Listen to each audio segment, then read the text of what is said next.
Hey everyone, it's Mossy Man again. And for one, I realize it's been a while since I've actually played. And two, I'm back at college, so a bunch of things have to be set up first. Because I don't actually know how loud I am on the mic versus how loud the desktop audio is. So I'm pulling up my preview real quick.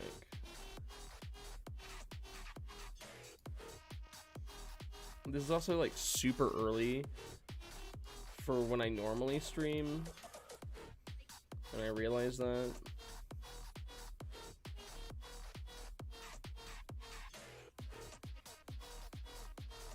Alright. I'm gonna mute that for a second.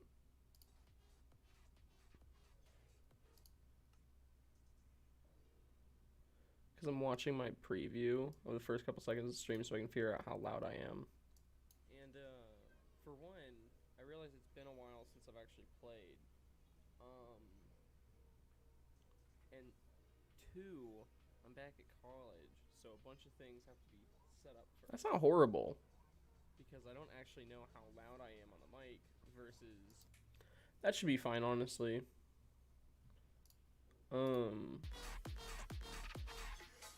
You know, I'm gonna turn down... Actually... Just got a notification. Oh, it's Discord telling me that I'm live. That's great. I forgot I had that set up. Do you like how I don't go live for like over a week and then I forget how to do everything? Yeah, me too. I really like to do that. There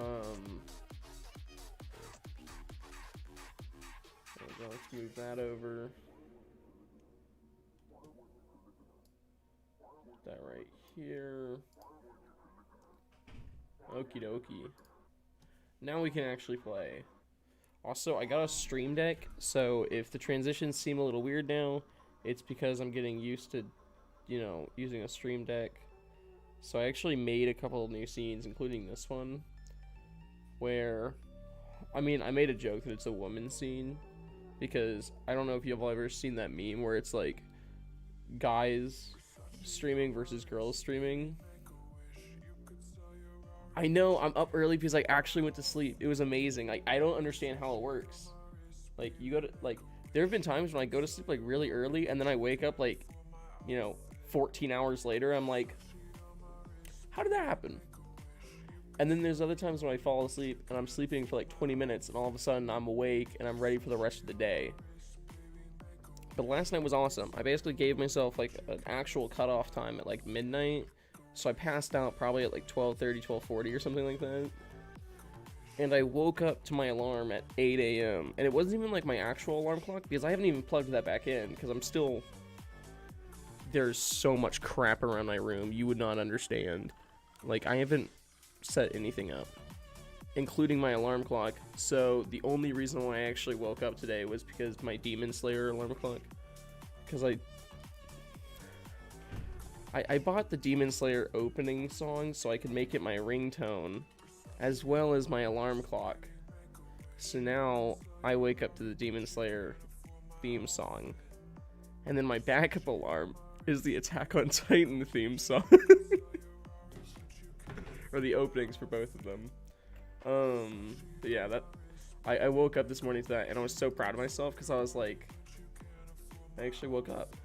Anyways, we're gonna go to the actual scene that we're gonna be using for most of the day. Anyways, so I have a handful of things I want to do today. It's not going to be super complicated, but basically, if anyone cared to look at the description, which I don't even know why they have a description on a stream, because for the most part, like, if you want to see what's happening on a stream, you just jump in and ask what's happening. But yeah, oh wait, I can test something out, too. It just... Did it work? There it did work. Awesome. Okay, I mentioned I'm using a stream deck. I have a prepared command on the stream deck. This is the stream deck, by the way. And it's just 6 buttons. But one of them is set up to where I press a button and it puts that chat in. And I'm doing that as a prepared command so that I can test if Streamlabs' bot is actually awake and up. But it doesn't look like it is because my command didn't go through apparently. Whatever, it's fine. Alright. I was about to say, I feel like my frames dropped significantly. Why am I getting 20 frames? What happened? Yeah, you can see that on the replay too. We're like dropping frames hard. What is happening? I know this is the first time I've loaded in the world in a second, but like, oh my gosh. Please tell me it's not gonna stay like this. Oh wait. That's why. I had my render distance double what it normally is. Okay, and it's still trash frames compared to normal. Why is it so bad? Again, I think it is because we just updated the world to 1.16.5. So it's a little messed up because it's basically loading in all the new chunks in the newer update. Because it wasn't a major update, but it was like a bug fix update, so it is still important. So I think it's trying to load that in right now. Anyways, so among other things, there's a couple of things I want to do today. And like I was mentioning, I put it in the description, but I want to set up an area where I have a group of villagers, and all those villagers do is it's just a bunch of librarians that sell me certain enchantments so that I can get like perfect enchantments for like pickaxes and other things. So I'm gonna have a librarian with mending over there, a librarian with unbreaking over there, and a librarian with fortune, one with silk touch, one with efficiency. I basically want to be able to buy all of the enchantment books I need for like perfect pickaxes, perfect axes, shovels, like all my tools. So I'm gonna have a bunch of librarians, and then we're also probably gonna make it set up and secure it so that I can also do raid battles there, so that I can get a bunch of totems and dying. Sound like plan? Yeah. And I know I started the end project, but I'm not super worried about doing that right now. And I also realized that I never changed my skin back to what it normally is. But right now we're the Demon Slayer guy, Tanjiro, if I remember how to say his name correctly. See him? Yeah, it's a really cool anime. Yeah. It does not appear like Streamlabs is going to work today. Oh.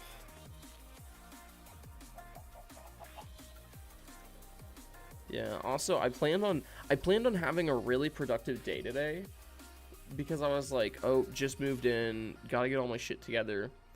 And basically my plan was to go pick up books in the morning because my books for classes, I have to go pick them up.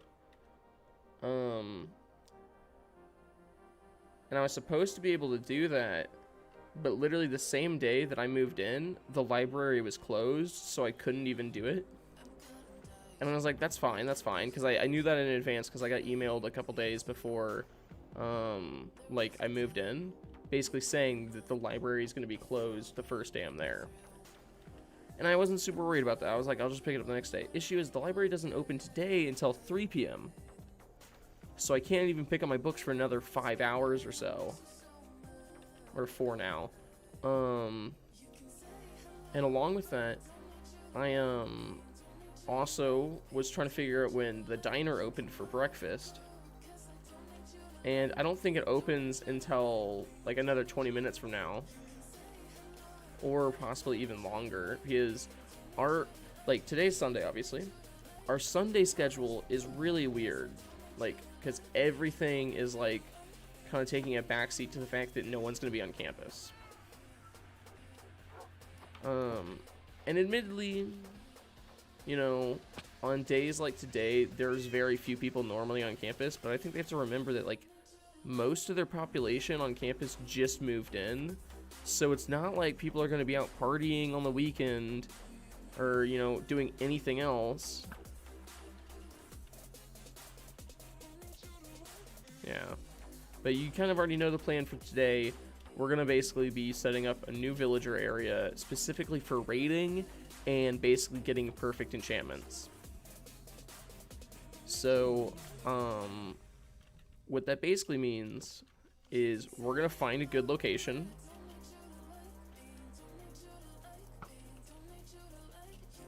We're going to flatten out that area. And then we're going to set up 2 beacons. Or we might even set up the beacons beforehand, but we're going to set up some beacons over there. One that'll make sure that we get like regeneration, and another one that gives us strength. So that we can basically just destroy our goals for today. It's going to be really simple. Alright. So I'm going to need quite a few iron blocks. I need 164 plus like another row or so. So that's 164. But I'm going to bring an extra stack with me because I want to set up 2. But the thing is, you can kind of borrow space on a beacon. So, you know. Oh, I'm getting the hiccups. I chugged a bottle of water right before I started so that I would have, you know, some, you know, liquid in me. Because I did wake up, like, a little over 2 hours ago, and I basically haven't had anything today. Like, I had one of those, because I picked it up while I was driving over here yesterday. I picked up one of those sleeves of donuts. Because I was like, you know, I'll probably eat it. And then I ended up not eating it yesterday. I'm kind of happy about that, because I was able to get a snack in today to kind of tide me over until I was able to go to the diner or do something else. Yeah. But it was pretty funny because I literally yesterday, and to kind of fill in some information, I obviously I'm back on campus, but in order for me to be allowed back on campus, they needed me to get tested for COVID. And I was fine with that because like that's what we did last time, and that's what we did during the semester. So I was like, yeah, I'm fine getting tested.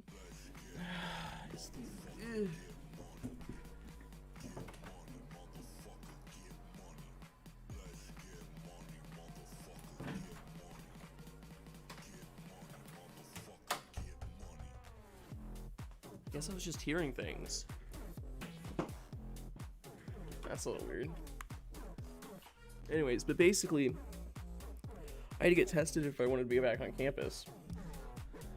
And we normally do rapid tests, which is basically where they take a swab, stick it up your nose on both sides, and then they are like, okay, cool, you'll have your, you know, your information in like 20 minutes. The issue is, for some reason, like, we had to wait 4 to 5 hours to get our information and to find out whether or not we were going to be allowed to stay on campus. And literally, like, I live 3 hours away from campus, like 2.5 to 3 hours away from campus. So I didn't unpack any of my stuff. And my whole plan was to basically sit in my dorm room and read a book until I was going to be told that I was allowed to stay on campus. Because I didn't want to unpack all my stuff or even take it out of my truck until I knew I could stay. Because the thing is, like, you know how much trouble it is to basically carry all your stuff from the parking lot into your dorm? And then you just get told, nah. So basically, I was like, yeah, I'm not going to do that. And what ended up happening was, I read like 3 chapters of this book, State of Fear. And then I cleaned up my dorm room. I cleaned up my fridge because it was clean, but the thing is, like, I don't know. It'd been like 2 months since anything's been inside of it. So I was like, it's also been sitting here just warm. You don't really want that. So, like, you know, I sprayed it down with like the bleach spray I have, cleaned the mini fridge, because I have a mini fridge, and then I have a mini fridge for Mountain Dew. Swept the whole room, did all that. I got bored. I played with, like, the Rubik's Cubes I have, and I basically was just sitting here like, wow, I really should have at least moved my computer in. But at the same time, my computer is such a mess to move around. And when I say that, like, it is a mess to move around. Because, like, currently plugged into my computer, I have 8 things. 8 USBs plugged into my computer. If you want to know what they are, it's really simple.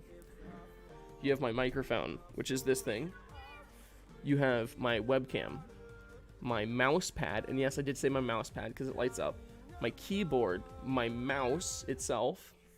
Then we have my hard drive, my external hard drive. Most of my games are downloaded to it. You have my Wi-Fi adapter, and I'm missing one, and I can't remember which one it is. And obviously my Stream Deck now. So obviously I wouldn't have to take all of that inside, but like even if I just took one of my monitors inside with the PC, I would still have to bring, at the very least, my mouse, and I actually already had a keyboard in here. Because I had a keyboard I got at home. It's like an older mechanical one. It's like really old too. Because it's just a normal Dell one. Nothing special about it. But I was like, hey, I might as well keep it. Because my parents were basically just going to get rid of it. And I was like, why not just have an extra keyboard? Because the thing is, if like at any point in time like this one breaks or something, I don't want to be like stuck without a keyboard until like one from Amazon arrives, or like until I get the chance to drive all the way to San Antonio for a Best Buy. Because we don't have a Best Buy where I am.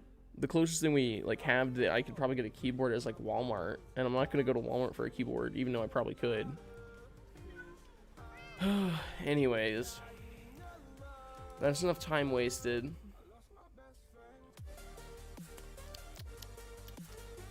Alright, so first off, it's day 530, or 527 more accurately. Which is nice, because I think I should probably do more day updates. Because I'm not a huge fan of AFKing. And I've never done an overnight AFK for this world. I've never, like, left my computer running and, like, sat next to a farm or whatever overnight. I've done, like, short, like... I've done, like, an hour-long AFK at the creeper farm before. And I did an AFK here, but that was, like, less than an hour. And it was just to see if the farm worked. But yeah, we want to, we basically want to get a bunch of lecterns. We want to find a good place to do the raid battle, because this is nice and all, but I don't want to get that mixed up in it. So, I don't know. And at the same time, I feel like we should spread out a little bit more, you know? Because, you know, I have, like, an area out here. Maybe we should go further this direction. This type of like biome though isn't bad at all, because it's already relatively flat, and basically all I would have to do is fill in some like water holes, and that would ensure that I could find the pillagers really easily. And there's already a village right here. Or is this the village I stole all the villagers from? No, it's not. Okay, what I could do is I could basically lure these villagers away and set up a librarian area over here. The only thing is, I don't really want to use a village over here because, for one, I would have to clear this area out, which is a hassle. And two, I want to cure all the villagers, and it's, I don't know. I feel like it would almost just be easier to sit around my current, like, go find a new area to sit around, set up an area that I want to have villagers inside of, and then just wait for zombie villagers. Because this is the village I stole villagers from. Now I remember. Yeah, there's like 0 villagers there, but I guess this iron golem's still here. Sorry, sir. I stole all your people. Yeah, so you served them well, though. Anyways, but yeah, like I said, I want to find an area. Honestly, I wouldn't mind setting up over here. Because I feel like this sets up for like this looks like a raid area anyways. That's why I did the the fight here. Which, you know, thank you Felipe and Pablo. Yeah, they became my only 2 wither roses, which I don't even know where those are right now. I think they're in my storage somewhere. Because I don't think I've used them for anything. Alright. Thing is, we do have some relatively flat areas that I could, like, you know, fix up a little bit. Like, if I set up a base right here, one, it wouldn't be super far for me to travel to if I ever wanted to do a raid. 2, I could, like, fill in these caves so that the pillagers don't, like, run inside there and get stuck. And I can just fight in this area really easily. Why did my music stop? I really hope that's, like, the music live stream going down.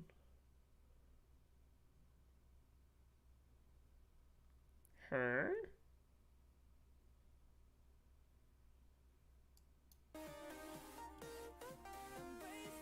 Yeah, that's kind of weird. I think it just had a refresh issue. Yeah. Because if y'all didn't know, if you ever have an issue with a live stream, all you really have to do is refresh it, and it normally fixes itself.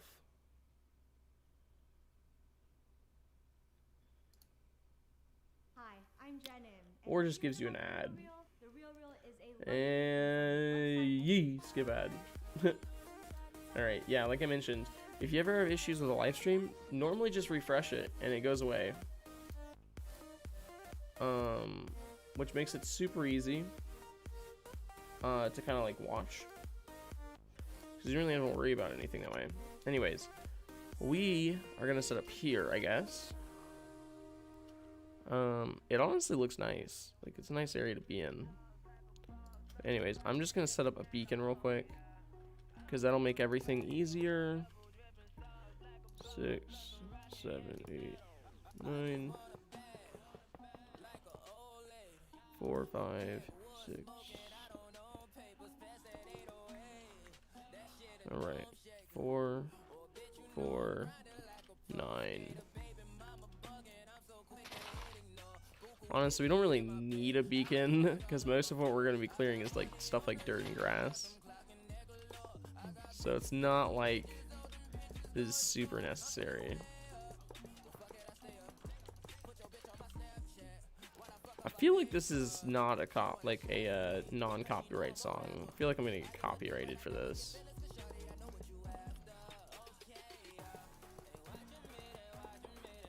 Yeah, this sounds like something I'm gonna get copyrighted for. Well, I haven't seen any issue with it yet, because normally, if you play copyrighted stuff on streams, you either don't find out for like 2 weeks, or it immediately takes down your stream. Those are like the 2 things that happens. But I don't know. I guess we'll just see how this turns out. Anyways, so to make this into a double beacon, all I have to do is add a little bit of iron. And that's the reason why I brought a couple extra. But I guess I brought way too much. Okie dokie. So for now, I'm gonna do haste 2 on one of them. And I might as well put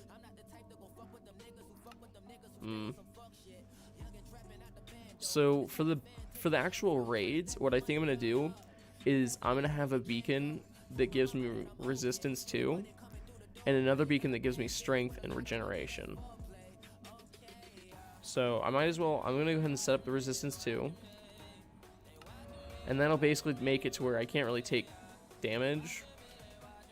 Like, I'll still take damage, but it won't be nearly as much. Like, for example, if this guy right here shoots me, yeah, honestly, even like normal, I don't take too much damage, but now it's even less. Why is it 2 of them? What's funny is I always get so excited when I see more than one kind of mob, or like more. Oh wait, can I get this skeleton to shoot this creeper? No, that's okay. Whenever I see like 2 skeletons, even if it's just like 2, I always get way too excited because I'm like, oh, spawner. And there's like no chance of it being a spawner, especially since we're so high right now. Because if you look at the altitude, it's way too high for a spawner to be spawning like right here. Or generating right here, I guess would be the better word to use. But I guess you can have some weird flukes. Alright. So we shouldn't have an issue with them spawning underground. But I'm still kind of lighting up the area. And I am tempted to cover up the entrances anyways, because, and I mean, we've seen it happen before. We go to do a raid and like half of them end up hiding inside a cave and you're like, what are y'all doing? Which is irritating, but the thing is, at the same time, it's like not a huge deal because all I have to do is go find them. The irritating thing is whenever they have a witch and an invoker together, because the witches are actually really good supporting units, because they'll throw healing and regeneration and speed and stuff like that onto their like compatriots and stuff like that, and then they'll throw poison and slowness on you, which I mean is to kind of be expected, but at the same time it's like they're really good supporting units.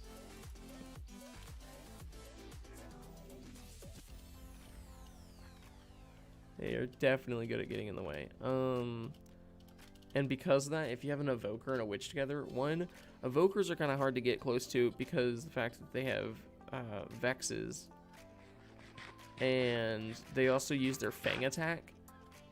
And I mean, vindicators are also kind of hard to get close to, but only because, you know, I don't want to get killed by a vindicator.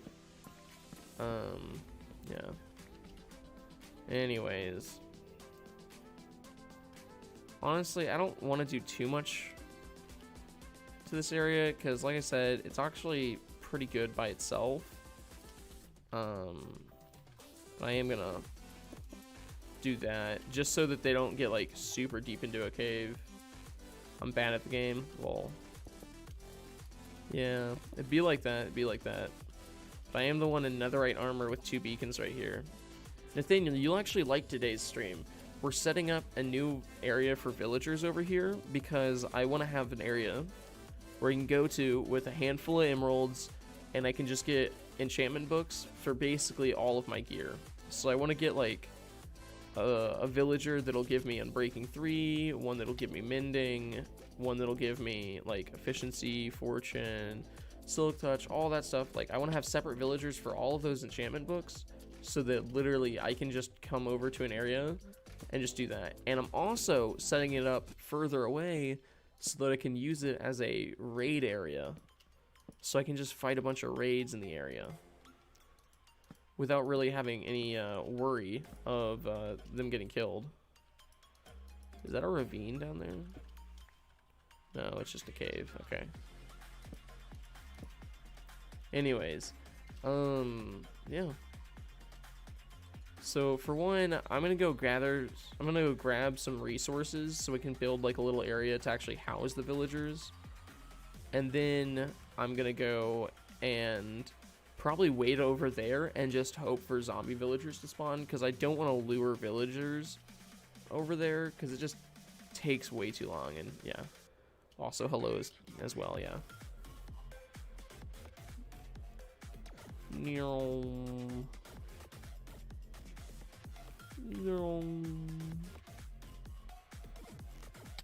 Ow. Yeah, and I'm letting it turn nighttime instead of sleeping. That way I can have, you know, people spawn like zombie villagers. I put I've been playing on my server a lot with my friends, and we've been having like, for one, I turned it on hard mode, so it makes sense, but we've been having a massive amount of like zombie villagers spawning, and I don't know why, because it's literally just normal old like hard mode, and like we're literally getting like, you know, every time I turn around I'm like, oh, there's a zombie villager right there.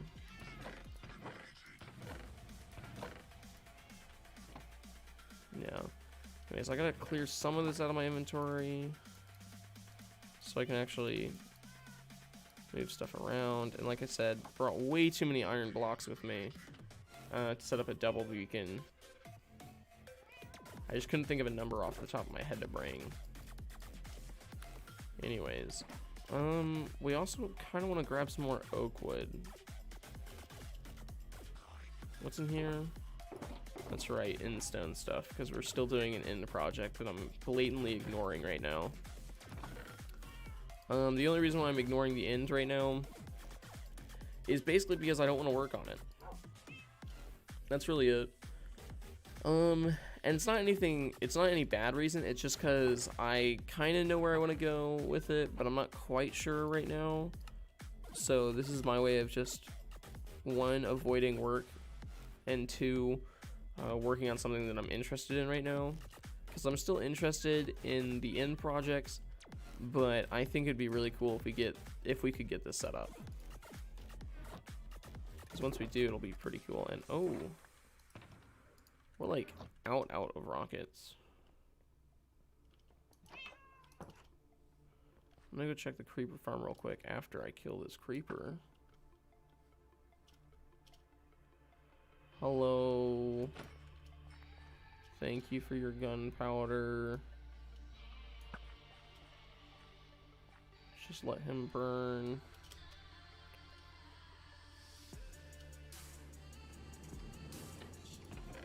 The creeper farm would probably be better if, one, I cared to clear out caves in the nearby area, and two, if I cared to light up the area around it, and then I could probably have it AFK. I could probably AFK near it. But theoretically, I think it is in spawn chunks, so as long as I'm in the overworld, it should be running. So by the end of this stream today, it should have more gunpowder in it. That's basically what I'm trying to say. So we should be a little more, I guess, well provided for by the end of today. I got 13, so I'm just going to grab a couple pieces of sugarcane, make some paper, and then mix it all together. I also really like how easy rockets are to make. It's like literally just put gunpowder and paper. Did that one just not give me anything? I have looting, and it literally gave me 0 gunpowder. Whatever.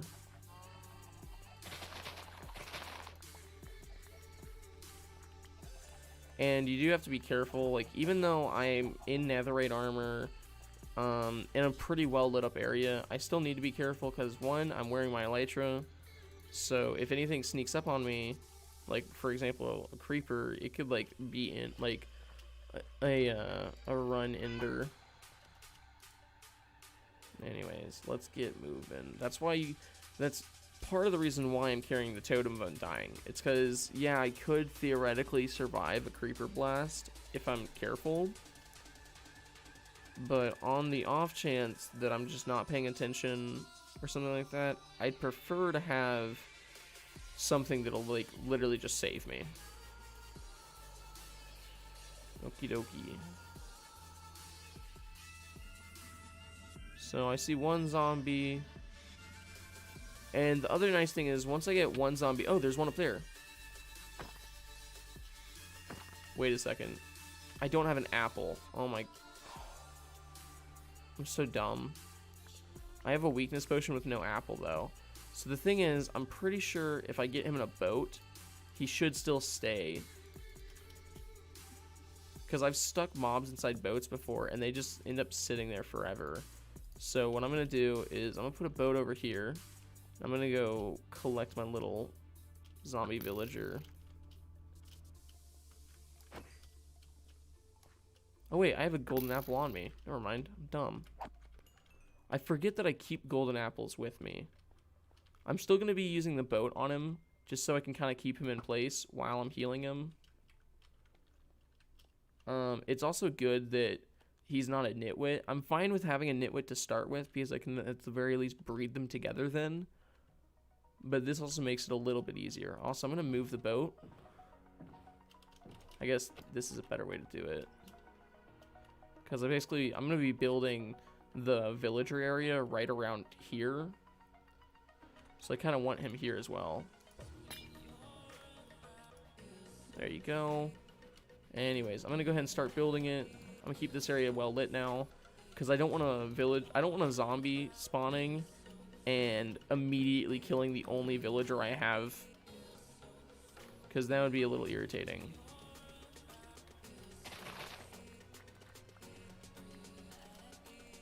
He looks so happy. Just doing some quick minor terraforming.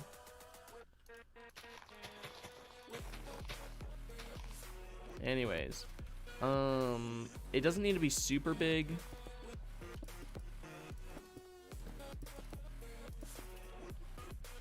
Just big enough to basically house my villagers. And again, I don't really need it to go around the beacon. I'm just kind of doing that out of ease.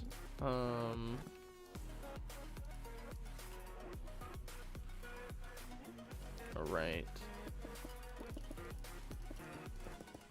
And while it would be safer again to do this during the daytime, I kind of need zombie villagers to be spawning so I can get a village going out here. Because basically, I'm pretty sure as soon as I have like 3 here, I'll have enough for a village. Also, I am still in the group chat for my job that I worked when I was back home for break. And it's really funny because I'm still getting messages about work. Which I'm fine with, because last time I mentioned it, I immediately got removed from the group chat, and I didn't really mean to be, because I thought it was kind of funny to still be in it. But I mentioned that I was, like, at school now, and they just immediately took me out of the group chat, and I need to get rid of this zombie. Because if I don't, what'll happen is he will kill the villager as soon as that zombie heals. And that's going to be an issue.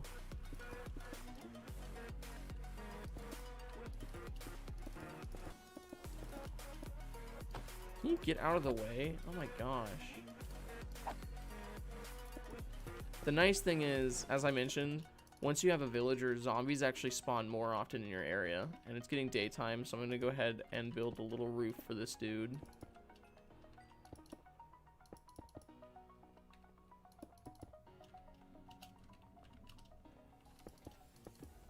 Yeah.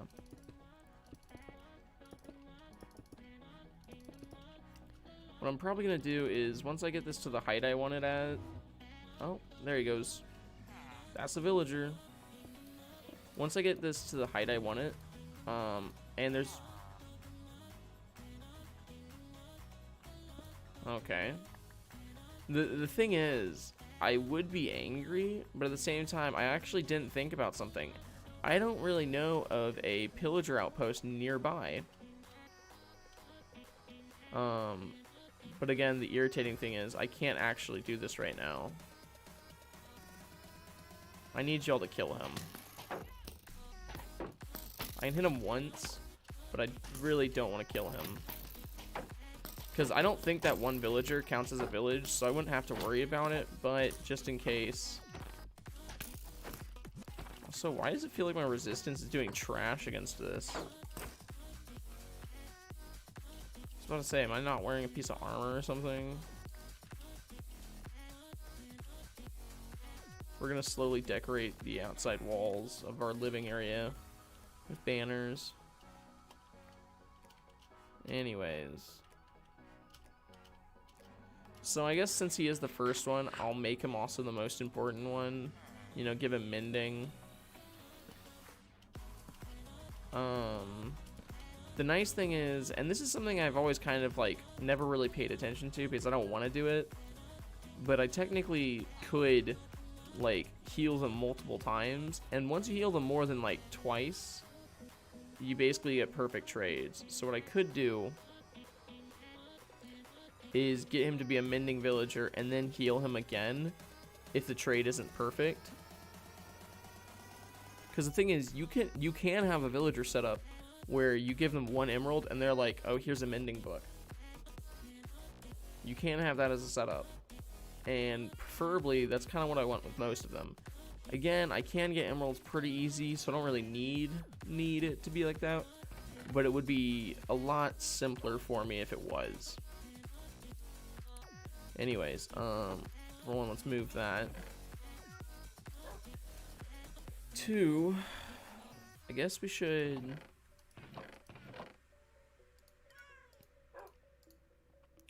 make a handful of bookshelves. Okay, I just put spruce wood into one of these. Where, there it is. Okie. So for one, I need that. So I need a couple of these. So I'm gonna need more wood in a second.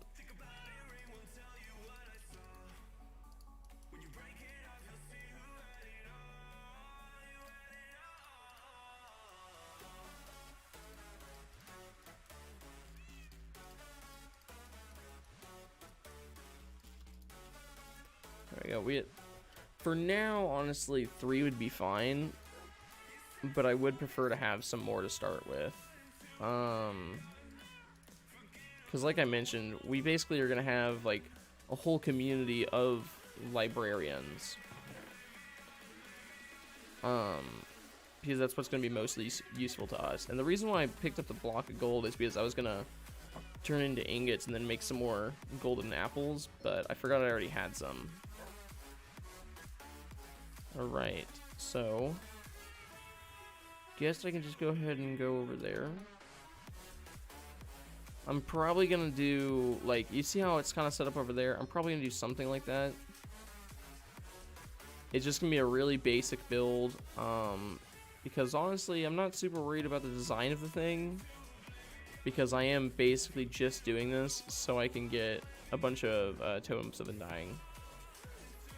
I'm gonna grab some more oak wood though.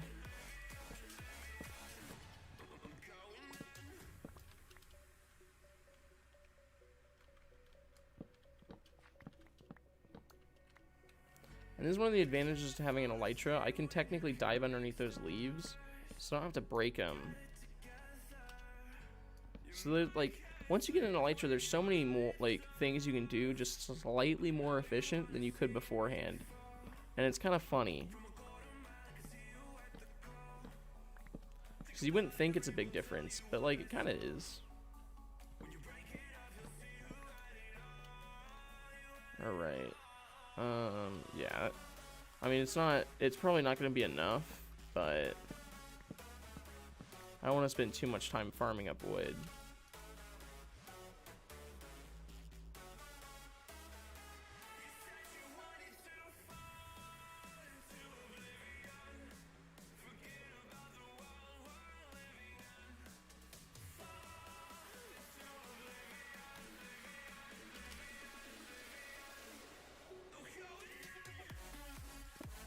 Because basically, I'm just going to be replacing the corners with it.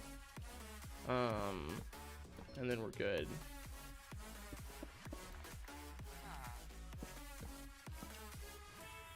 It's okay, I saw the fact that the plank was placed sideways. I'll fix it later.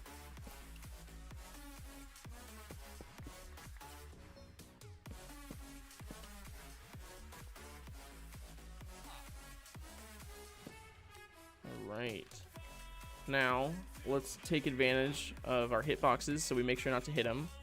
You're going to use an axe because axes don't have the sweeping effect. Because if you use a sword and you hit him with the sweeping, it's going to do it's going to make a lot of problems. Alright, so he has the discount because, you know, we did just save him after all. Which is nice, but he hasn't gotten us what we want yet. And this is probably going to be the longer side of the process. Alright.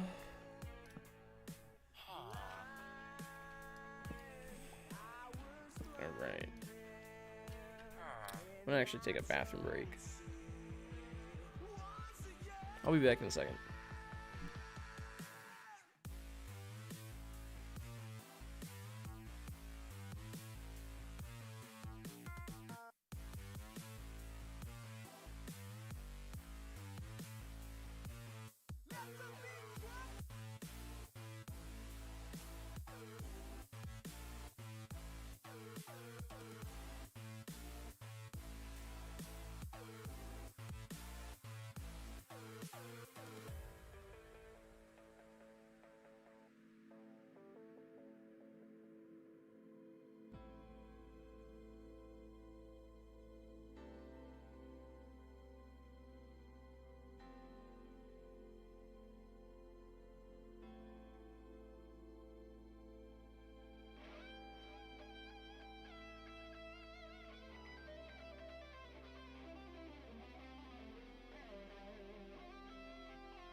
Alright.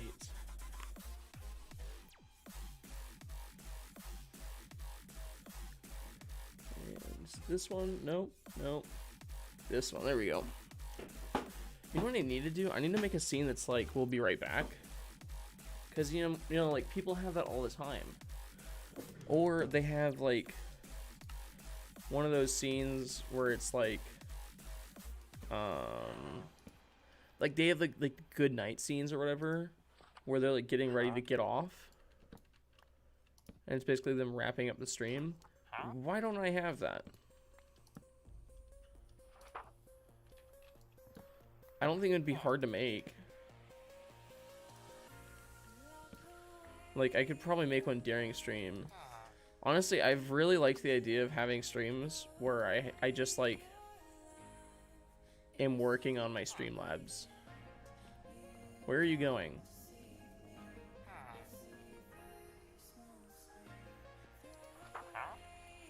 So are all villagers green-eyed? I'm asking about it in the real world, not in Minecraft. Okay, so we have our Silk Touch guy. That's not bad. I would kind of prefer if we had a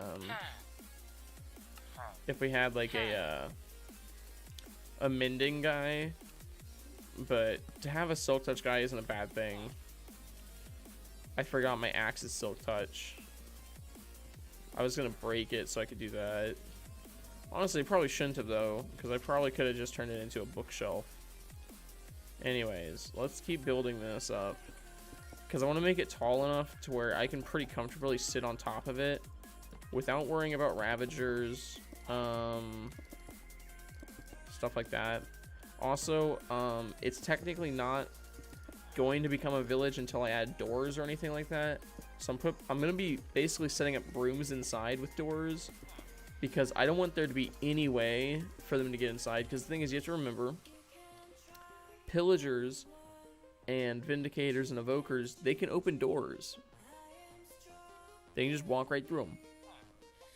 So I can't just like put doors and assume that's gonna work. Along with that, villagers can walk in and out. I don't want villagers wandering in and out. Y'all have seen how I set up my villager setup most of the time. There's normally iron doors on the outside so that they don't leave. And I'm gonna have something kind of like that. I might have an iron door set up to get in. More likely than not, though, I'm probably gonna have some system for easily getting up to the top of it. I saw that and I thought he was on top of the wall, and I was like, how did he get there? Alright, so it's only 3 tall on this side, 4 tall everywhere else. I think I'm gonna terraform this a little bit. You know, just to make it easier and a little safer.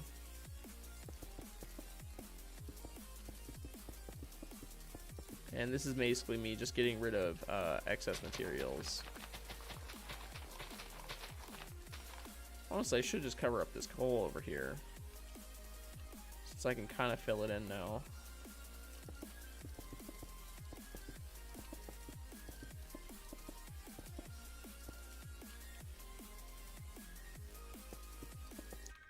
There we go. That's good enough to where they shouldn't be a problem. I'm gonna put these on the corners. Anyways, we're gonna do another all-nighter just so that we can get a well, basically so we can have the possibility of having zombie spawn, like zombie villagers and stuff like that. I think probably have it set up like that if I'm gonna do that as my entrance for now. And even then, for one, I'm gonna add a torch to it. Need to get rid of this. But I'm gonna add a torch on top of it so nothing can spawn on it. Because again, I can't have zombies spawning in here and killing the one villager I have right now. I should probably also make a bed for this villager.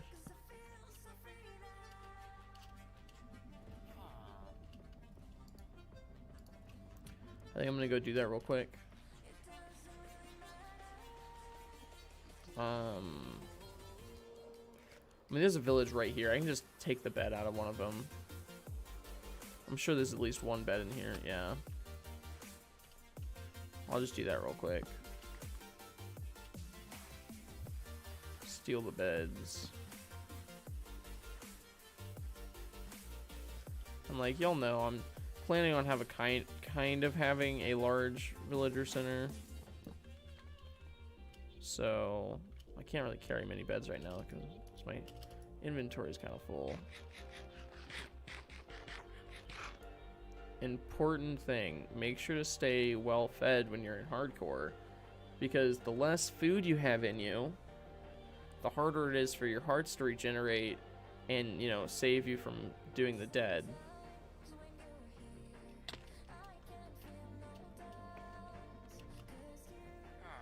Okay, we got skeletons. We got a zombie over there, a creeper up there. Let's just take care of that guy. Not that they're really a risk to villagers.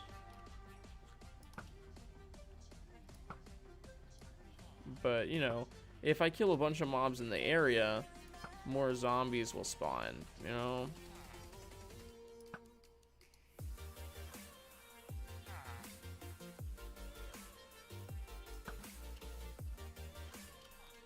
Also, zombies have this kind of cool mechanic where they spawn buddies and stuff like that if you get hit by them.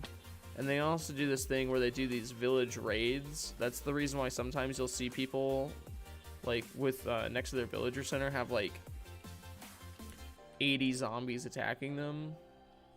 It's because there's an actual mechanic for like villager raiding. I'm gonna let him hit me because I'm pretty sure that does something. All right. And it doesn't look like he spawned any buddies. But I don't know. There they are. There's a couple at least. Hit me. Thank you.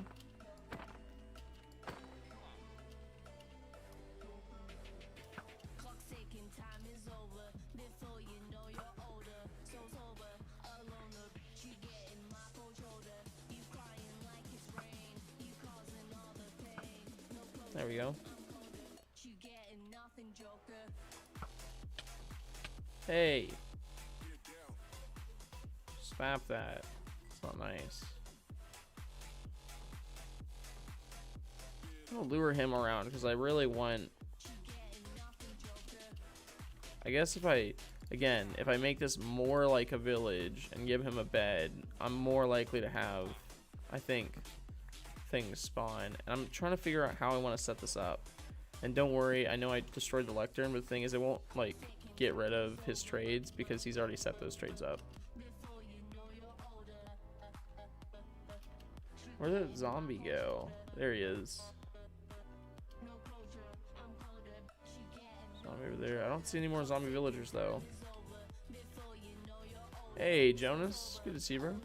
Bro, you would have been so proud of me. I woke up today. I woke up at 8 a.m.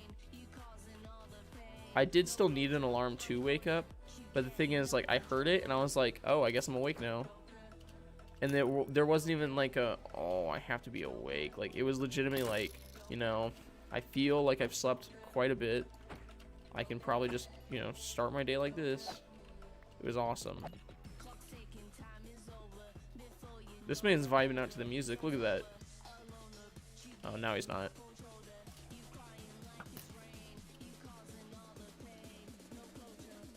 No chicken.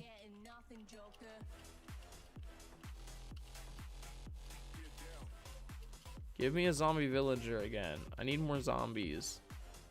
Okay, we got 3.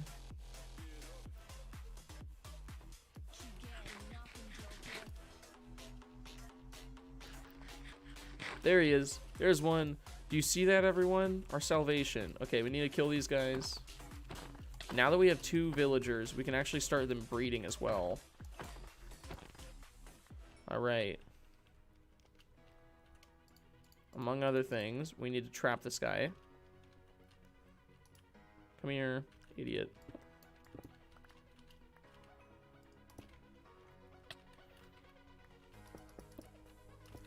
You don't understand why I'm panicking. It's because I have a villager inside there and I just opened it up for zombies. Oh my gosh. I'm probably gonna break the boat just because he isn't where I need him to be right now. Because I can't fill in the stone brick. Yeah. Excuse me. Do y'all have any patience? I'll get to you in a moment. Oh my god. Where did you even come from? The heck are... What? How is it that once I get the zombie that I asked for, you're like, oh yeah, there's more of us though. And also, why can't I hit this creeper? What is this? This is trash. Okay, first off, I want that boat back. Oh wait, can I not pick it up? Oh, I can. Alright. There you go. Stay in there while I get stuff to heal you.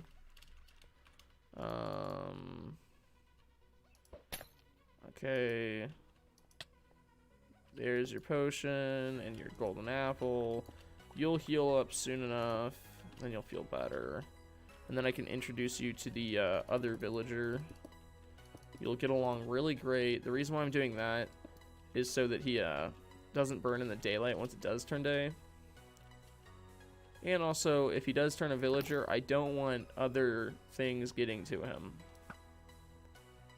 Anyways, once we have that all set up, we should go back to our normal area. Grab some food. I can put down a second bed, second lectern, get them both jobs. And then I should basically be able to start having them breed. And then we can basically just start a village from there. We won't even have to worry about staying up for another night. Yeah. This is the great part about mending. I'm fixing my pickaxe from the little amount of mining I've done today. I really hope I didn't just go out of range and like have him despawn, because if so, I'm gonna be pissed. He's in a boat as well, and I feel like boats are pretty good about like not letting the mobs inside them despawn. Because this one time I mean, for one, you see the minecart had a slime in there for like, you know, 4 months. And also, I had a skeleton inside a boat on another world, and literally it, like, I don't think it despawned until I accidentally changed the difficulty on it. Because I forgot that I had a skeleton that I was keeping as a pet. Alright, it's turning day, so I can go ahead and block that. We'll get a pretty big noise whenever he does turn.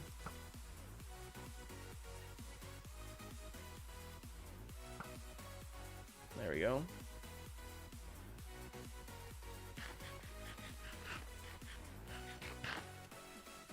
Yeah, this is the easy part about Minecraft. Once you get pretty built and stuff like that, you can basically just do whatever you want.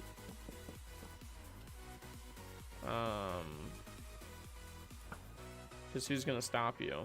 Mobs? Like, ugh.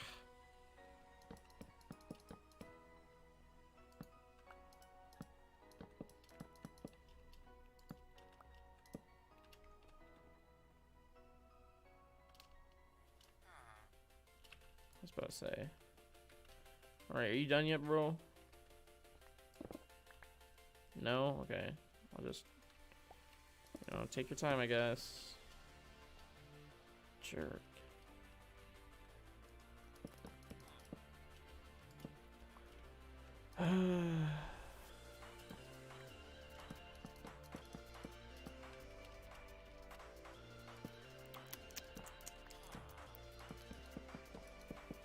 I do want a better organization system than this, though.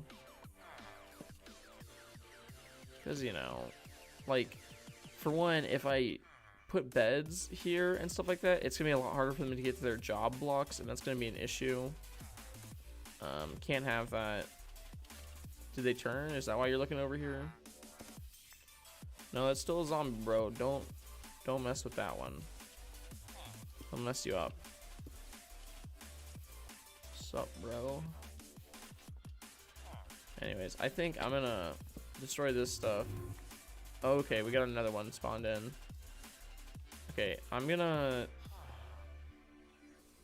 gonna kind of have it set up the way I have it in the other area. Like this, you know? Alright. Again, you really don't want to hit them. I think he got hurt from hitting the top of the, like from getting suffocated in the wall for a second. I don't think I actually hit that one. Piercing 4, yeah, because I still have a really good discount, which I mean, you would still have a good discount even after hitting them because of how basically strong your discount from curing them is. So I would still have a good discount.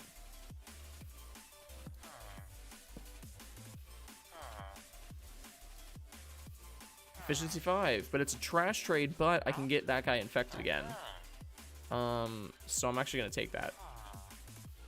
Yeah, but we can get that guy infected again, and then we can just get a lower trade than 26 emeralds for efficiency 5. Or honestly, we could just leave it. Either one. Alrighty. I'm gonna go ahead and I guess collect all of our XP. Do you like how XP is actually has their own hitbox? Yeah.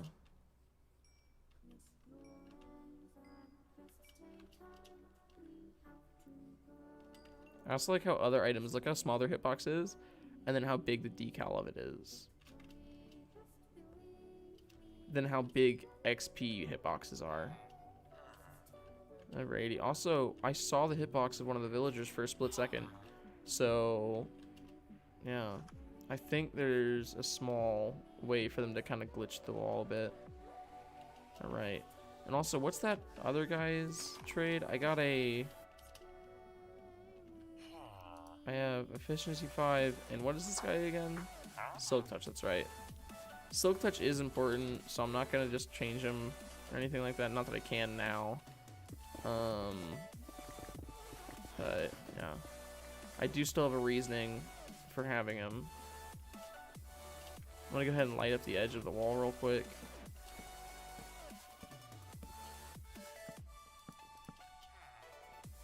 Because I really don't need zombies spawning in here. Because even though I could theoretically just cure them again, it would be a bit of a hassle. You know, because I only have so many weakness potions, and I only have so many, like, golden carrots and stuff, or golden apples and stuff like that. So, I could, but I don't really want to. Alright. I'm gonna go clear out my inventory a little bit. And then we can basically just get started on breeding our villagers. All we really need is a good amount of carrots, potatoes, you know, wheat, all that stuff.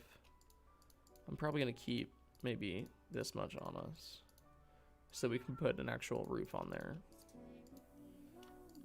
Right. I don't need that much space, but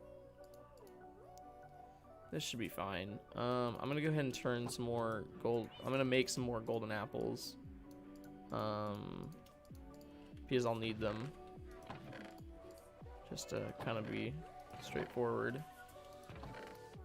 And in the future, I honestly want to make a zombie farm, or not a zombie farm, but a zombie piglin farm pretty soon.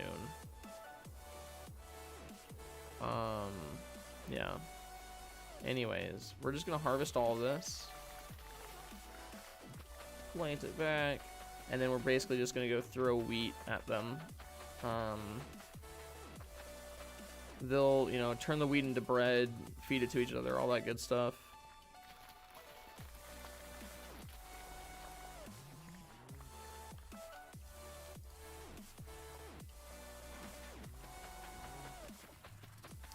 And this whole process would probably be a little bit faster if I had a bigger farm.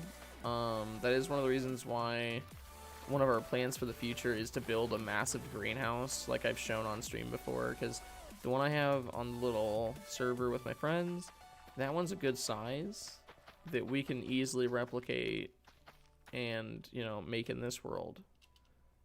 And it'd be pretty beneficial.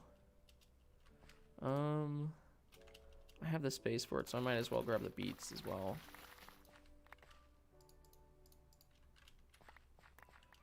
Because beets are pretty low in food whenever you eat them and stuff like that. So whenever you give them to villagers to get them to breed, it's also pretty low effectiveness. But since I have the space, I can just do it anyways. Alright. Let's throw that stuff in there. Take that.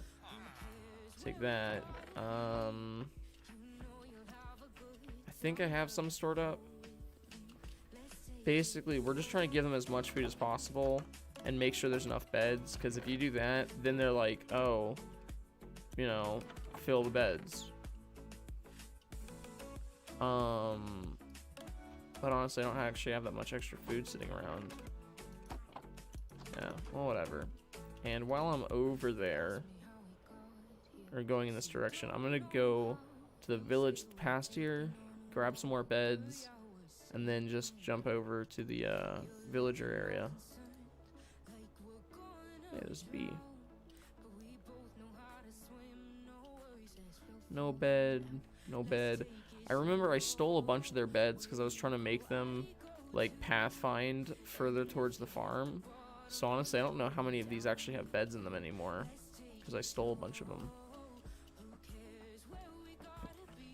Not all of them clearly, but you know, a good handful. And some of these villager houses actually just straight up don't have beds to begin with. Can I only hold one more? It's kind of lame. Whatever.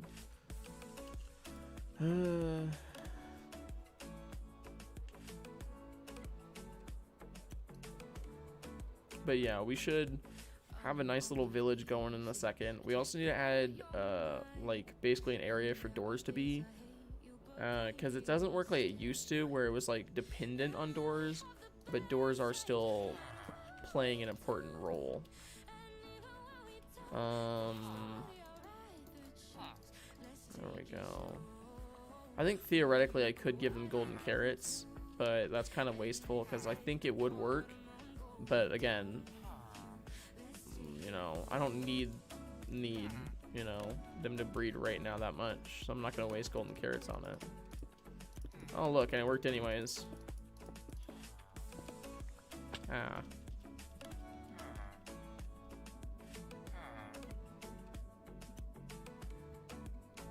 Yes. Yes. I'm so good at this game. You know, I'm just, oh, so good. Alright, I'm probably gonna move the beacon to the top of the house now. Just so one, it's out of the way, and two, so I don't give them a viable path of escape, as if I finish this ceiling, it'll actually be at the same level as the beacon, and they'll just hop on it to get out.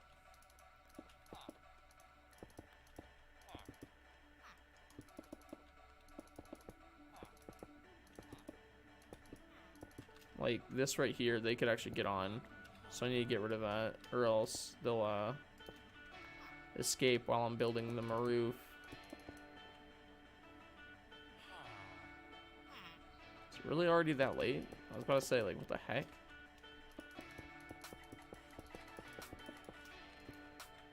I also like how villagers will be like, oh, there's another bed here? I guess I'll sleep in this one tonight. Because they don't stick to the same bed, even if they have the ability to. Because, like, yeah, it makes sense. Like, if another villager takes their bed, yeah. But, like, sometimes, you know, if you have, like, one villager, but you have a bunch of beds, they'll just switch between beds every once in a while.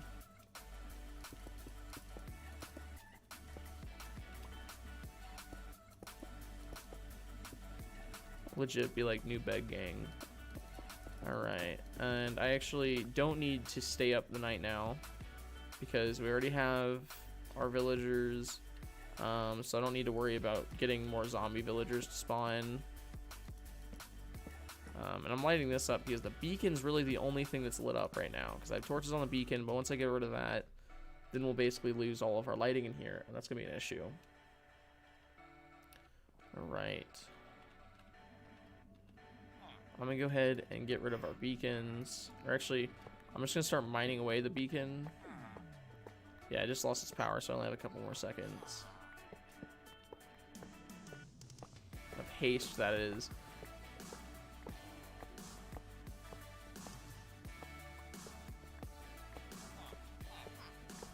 At least it's still giving me resistance. That is the downside to having such a large beacon, is, you know, obviously you have to deal with the fact that you have to mine all these blocks just to move it.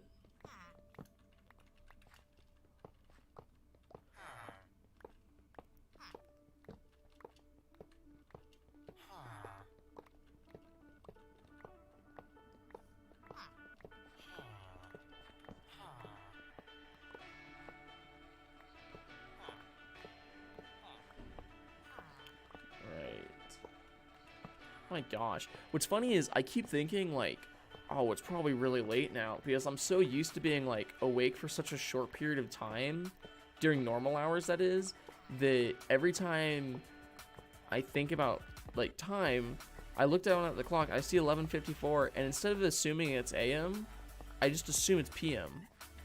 Like, because of the way my sleep schedule is, I just basically assume that it's already nighttime. Because generally it is. For me, like I have a really bad sleep schedule. Hopefully, since I am back at college, I can kind of fix it up now, because I basically talked about this with my parents. All the bad grades I had first semester, because I didn't have, first off, I didn't fail, but I didn't do good. So the thing is, like, if you look at it, all my bad grades came from literally just sleeping. Because I basically would miss classes and I'd, you know, get my grades docked and stuff like that. And if you look at it, all of the classes I did bad in are the ones that I had bad attendance in. So it all basically came down to, oh, you just didn't show up for something, or, you know, you didn't know what you were doing because you weren't there. So literally all I had to do was figure out how to sleep better. And I probably would have been, you know, pretty well set off for my first semester. But instead, I ended up with, like, not even a 3.0. Alright. So we can't really do much until that guy grows up. But I'm going to go grab some more wheat. Or, not wheat, but oak wood. So that we can, one, finish off the lining of it, as well as grab some stuff for the inside, because I basically want to make, I'm thinking about it, I might just move the job blocks to the center of the area, because I'm going to make two sides like that, where it's like beds, and then in the center it'll have all the job blocks.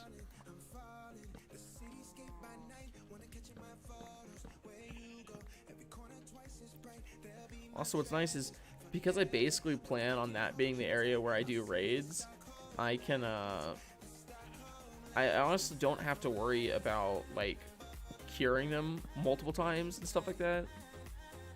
Because, you know, if I do a raid, I get Hero of the Village, which drastically reduces the amount you have to pay for certain things. So, you know, I don't have to worry about it as much. Right.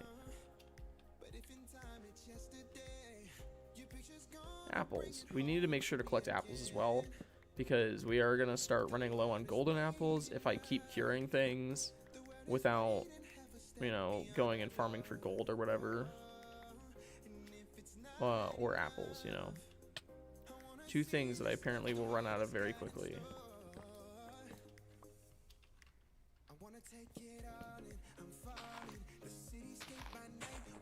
Apple.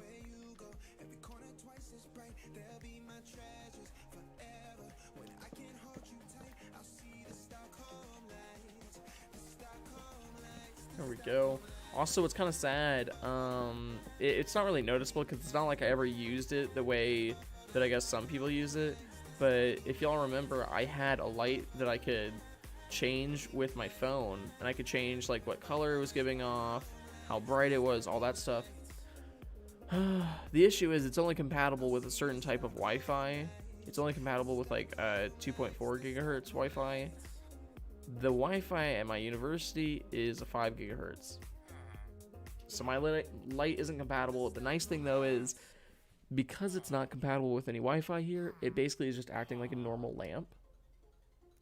So I went and bought a lamp for one that I could put it on because I didn't bring the lamp fixture. I just brought the light bulb because the bulb is the thing that attaches and goes, I'm going to connect to the Wi-Fi.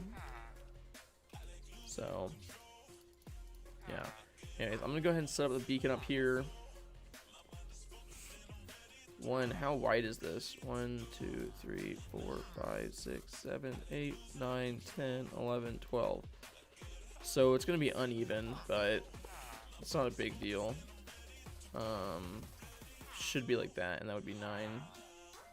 Yeah, that's 9. 1, 2, 3, 4, 5, 6, 7, 8, 9.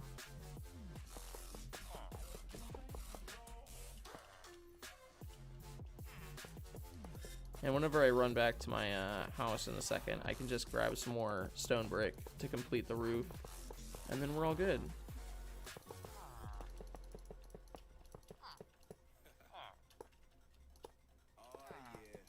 And it would probably look better if I were to bury this and just have the beacon effects come flying up next to the building, but I don't really want to dig underneath the ground and put this in here because it is going to take up a lot of space.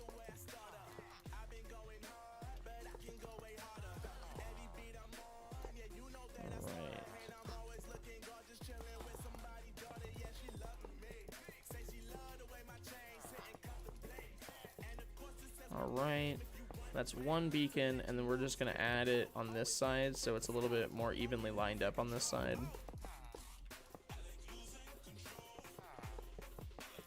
There we go. Got our 2 beacons again. I'm going to power them with emeralds just because I have them on me. But this time I'm not going to be using haste.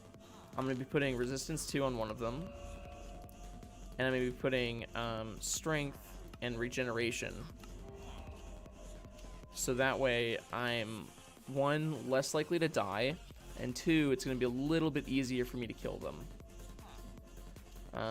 Theoretically, like, it'd be nice to have regeneration 2, but there isn't really a way to set that up unless I have 2 beacons giving off regeneration, as far as I'm aware.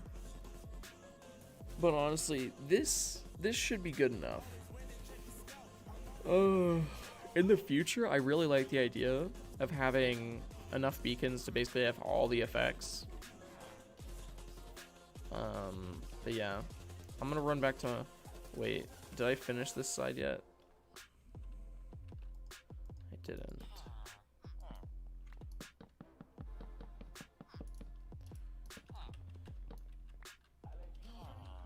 Okay. And even though the beacon gives off light, we need to make sure nothing spawns on the roof. Because if it does, it'll just walk inside and kill the villagers. That would be an issue.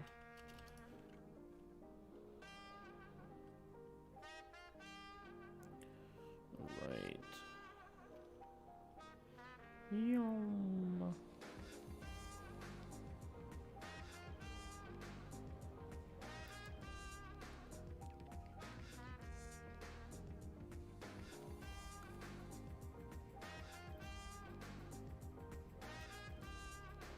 Honestly, I think I mentioned this, but the other day I made a copy of the world, not as it currently is, but as the original seed. And I was looking through basically where we spawned, and we spawned like right over here. So this is the area that we spawned in, but it looks nothing like this because for one, I did a bunch of terraforming through this area. I flattened it out. I cut down a massive amount of trees. You know, so this all looks different than it is now. I just thought it was really cool to see, for one. But yeah. What was I gonna do? I was gonna do something else.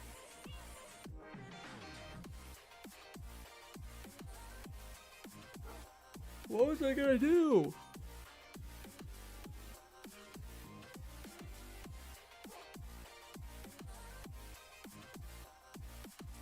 I don't know.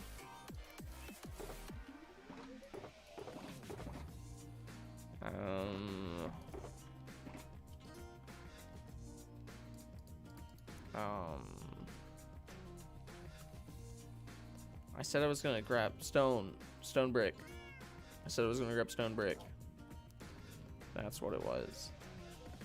I really am scatterbrained right now because my internal clock is still messed up because, for one, it's used to me waking up at like, 2 p.m. or whatever, and then basically going to work after that, instead of actually going and, anything like. Okay, just give me a second, y'all. I have to go let my sweet mate in. He got locked outside.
They're really quiet, but if something like... Because I was about to say, like, we run up on them all the time, because I was really waiting for him to, to learn how to bark, because I was like, does he just not know how?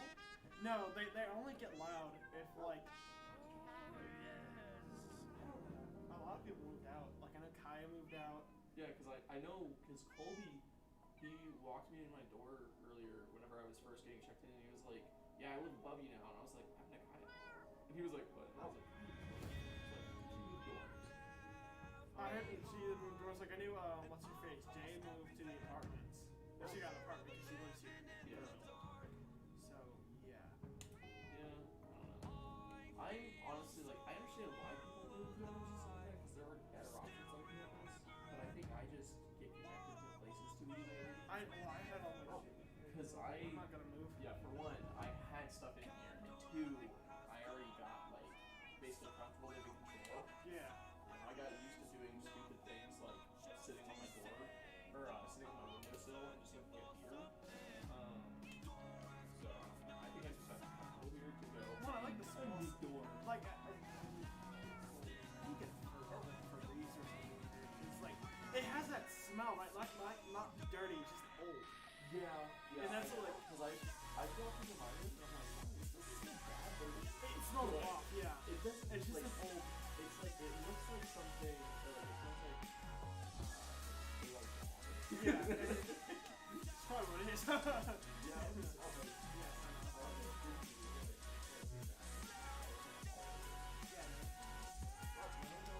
this light just doesn't turn on anymore. No, I think it's just dark shit. We'll also be able to, like, do it. I was setting up a villager area again. Still playing the same one. So, all we're doing right now is, basically, it's just a villager area just for librarians. Because I'm basically going to have one for all the books. So that if I want a book, an enchantment book, I just walk over there and go, Hey, little bitch. give me a book for 1 emerald because I've cured you 3 times. So,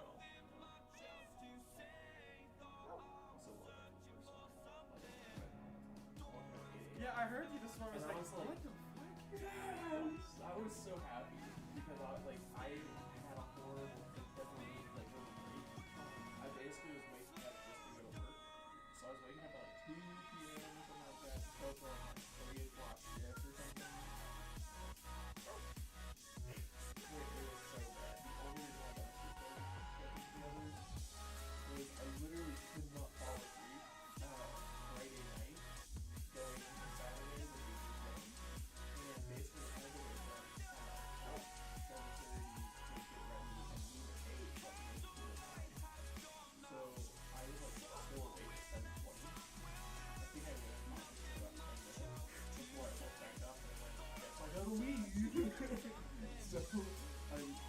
here and I fell asleep for like a couple hours in between waiting, in between calls, waiting for the results. And just like all the sleep I had, so I passed out like right at midnight last night. Woke up at 8. My results took fucking forever. It only took like Maddie getting on Rachel K's test. And it's stupid, I right? was 'Cause- honestly confused because I was like, No, yeah, I what the tested hell? negative, and like I got mine at like 8. It's weird because the email says 142, so I'm wondering if she just forgot to hit send. Because it says it was sent, but I'm like, it didn't Because I send. know the system we had, the reason why it took so long, is like I asked the lady like, hey, why is it taking so long since we're doing the same testing? Because I was like, these aren't rapid. These are like the exact same tests we do here this semester, and we get those results in 20 minutes. Yeah. And she was like, oh, it's actually because we're partnered with like say huge whatever the hell. Yeah, I think it's one of the hospitals. The reason why is because we literally had someone running the batches back and forth. Yeah. So that person who basically has to wait for everyone in that group to show up, then take the batches, and then come back. Yeah. So that's the reason why it was taking Well, they started anywhere doing that between now, 2 hours and 5 hours. Because like I know a lot of other countries, and I think some other colleges, they're really cracking down on colleges. Yeah. Really want to see how it goes. Yeah, and I know one of the reasons why she said it was going to be 4 to 5 hours is because she was like, honestly, it could be as long as like 2 hours, but I don't want to tell y'all, 2 to 4, and then have it be 5 and everyone get angry at me. She Yeah. was like, so I told everyone 4 to 5 hours, and honestly, it's probably going to be around there. I got to the point where I was like, I was like, what the fuck? You shouldn't let me break the rules. Yeah, honestly, already, I like We broke them. they're pretty chill as long as like Well, we broke them now, so like we hang out. As long as we're not like blatantly being breaking well, rules in front of blatantly being disruptive. I don't think they That's care. true. Because the thing is, if you Because break they know. minor rules, So they know that. the thing is like, as long as it's not very blatantly going to get different from everybody. Yeah, and I think we got reasonable. And I think we like that was a good example. Do you remember what happened to Crystal? Yes. She's- Oh my god. She is dumb as shit. She fucking went to school. And then well, it's crazy with her first time. She got really just suspended for the rest of the game. Like she had like DMT, shrooms, like all this like Literally, shit. The next time she got caught though, she had like Molly, acid, like hardcore shit, and they're like, yeah, you're not getting arrested. You're just being kicked off. Like kicked off school. Like, And that's pretty nice. no, you know, like dude, you got all this. I'm still angry about Yeah, you got okay, so I got caught. It's the only time, but like that was irritating because the only reason why we got in trouble was because Yeah. they basically used the alcohol in there as a way in to see if it helped. And like honestly, I'm pretty sure it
Minecraft now.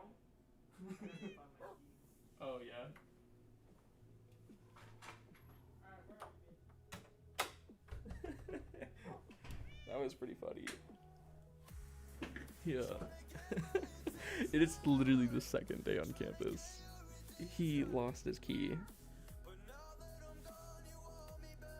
Alright. There have been like 3 different occasions where I've gotten up from my chair and just abandoned stream today. It's okay though, because this is a productive stream. We're doing good. Oh, and that's how I didn't even care to pause my game. Oh my gosh. That could have actually ended very poorly.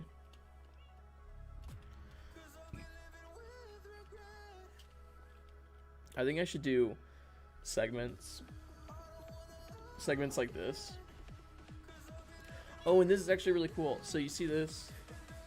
I actually really like that. I made it just a test goal because I don't actually, for one, think it works. But yeah, we actually have a, it tests our, or it's a goal that does our subscriber count because we're at 152 right now. Yeah, which I thought was pretty cool.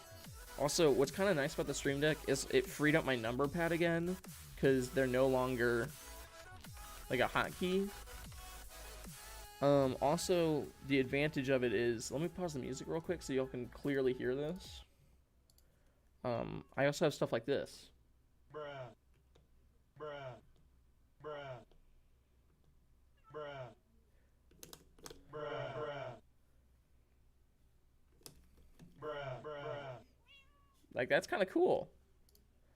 I don't know if that actually comes across. I can actually test if it comes across real quick. Bruh. It does. Perfect. But yeah, the Stream Deck came with a couple, like, obvious ones. For one, I was able to put downloaded audio files onto it. So anything, like, for example, I even have one that's literally just the music. It's the, it's Cat from Minecraft.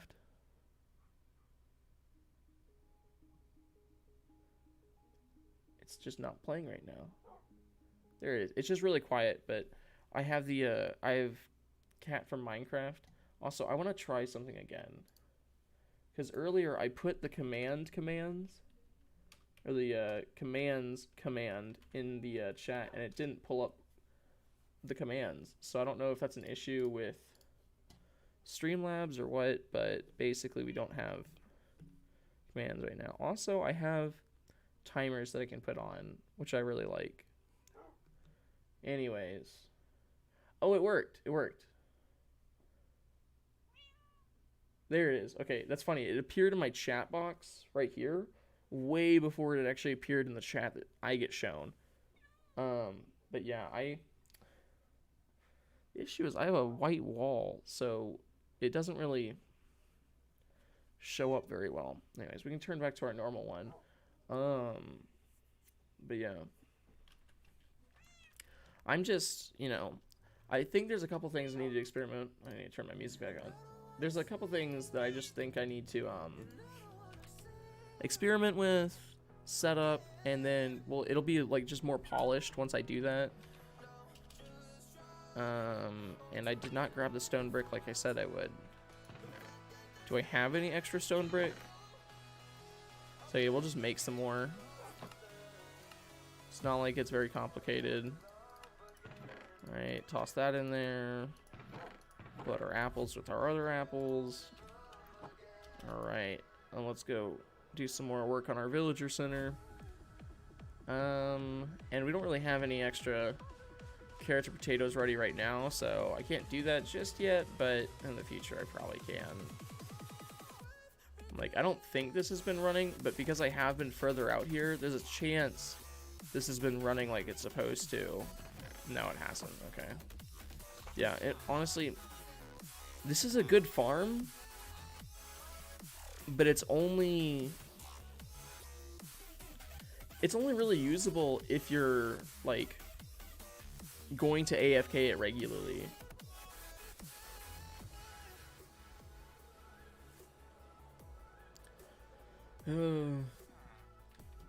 Also, I think the next step for us is to find a pillager outpost. Oh, there's 2 of them. Perfect. Now we have 4. That's awesome. I'm gonna leave a portion of it open right now because I don't have like an iron door system yet. Anyways, for one, I'm going to just put a crafting table here. Blah blah. Diddle-diddle-diddle-diddle-diddle-diddle-diddle. Nice and easy. And one more.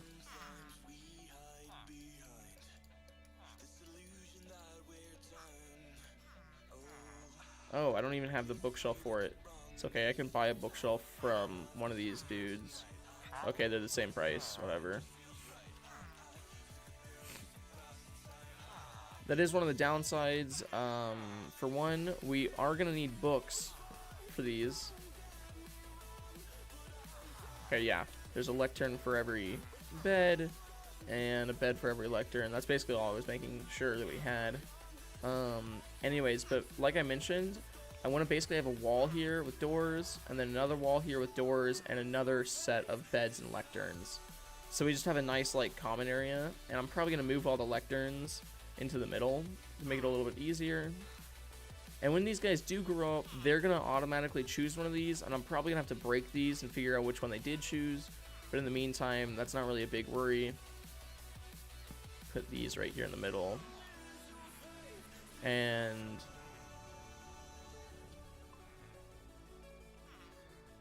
honestly, yes, that's a good point. I honestly have. Oh, and I just realized it. This is probably why I'm not, like, getting as many views, along with the fact that I'm streaming at a weird time for me.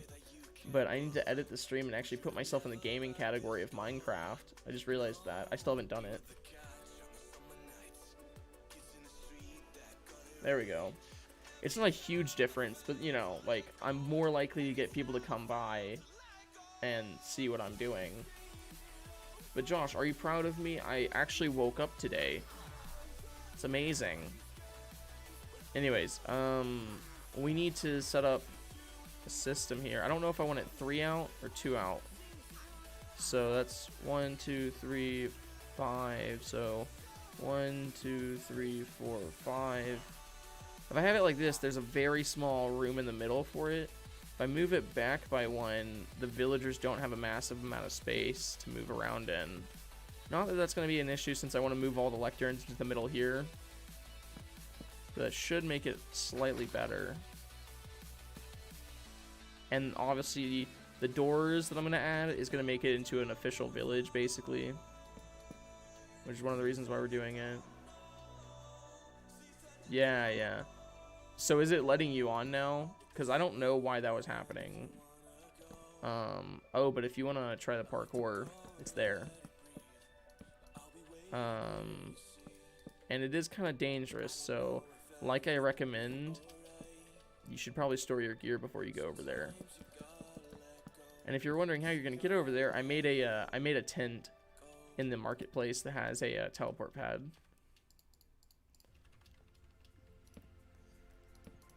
All right.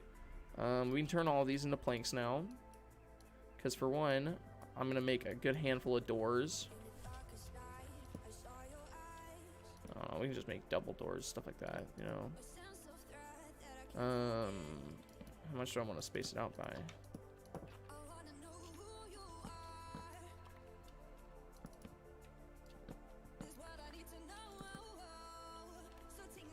Alright. It's not too bad. And I can also fill in the roof like this. And basically all this is going to do is basically make it to where it identifies more than one house as far as I'm aware. That way we can actually get raids here. Because the thing is, raids happen whenever you go near, like, villagers. But if the villagers aren't part of a village, it doesn't consider it a raid.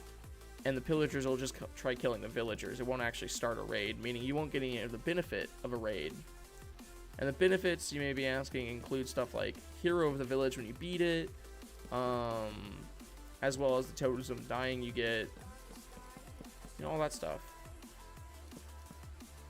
Anyways, all we need to do now is add a couple more beds, and then I want to move the lecterns into this middle area, because I think that would be pretty good.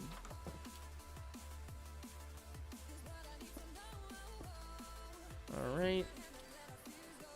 And we do need to create a good system for us getting in and out of there.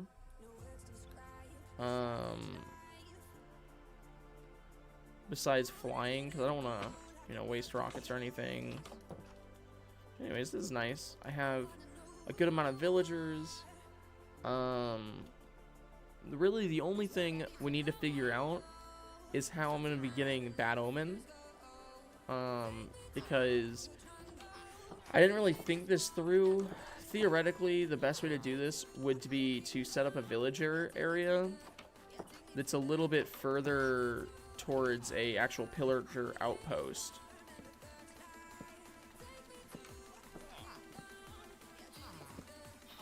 Anyways, I'm just gonna be moving these since I have the space now. Probably just really simple design like this, you know.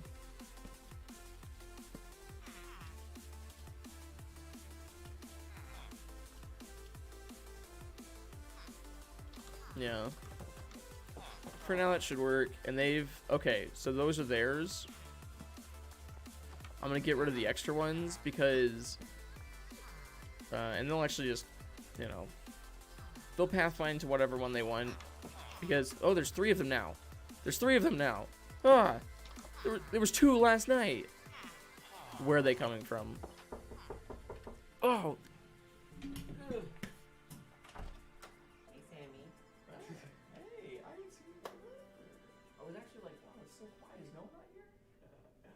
Yeah, that's actually what I was thinking yesterday, but that's also because I was asleep for a portion of yesterday. Yeah, yeah. It's okay though. It's like, Hi, Sam, streamers. yeah, we're setting up a new villager center, so. Yes, of course.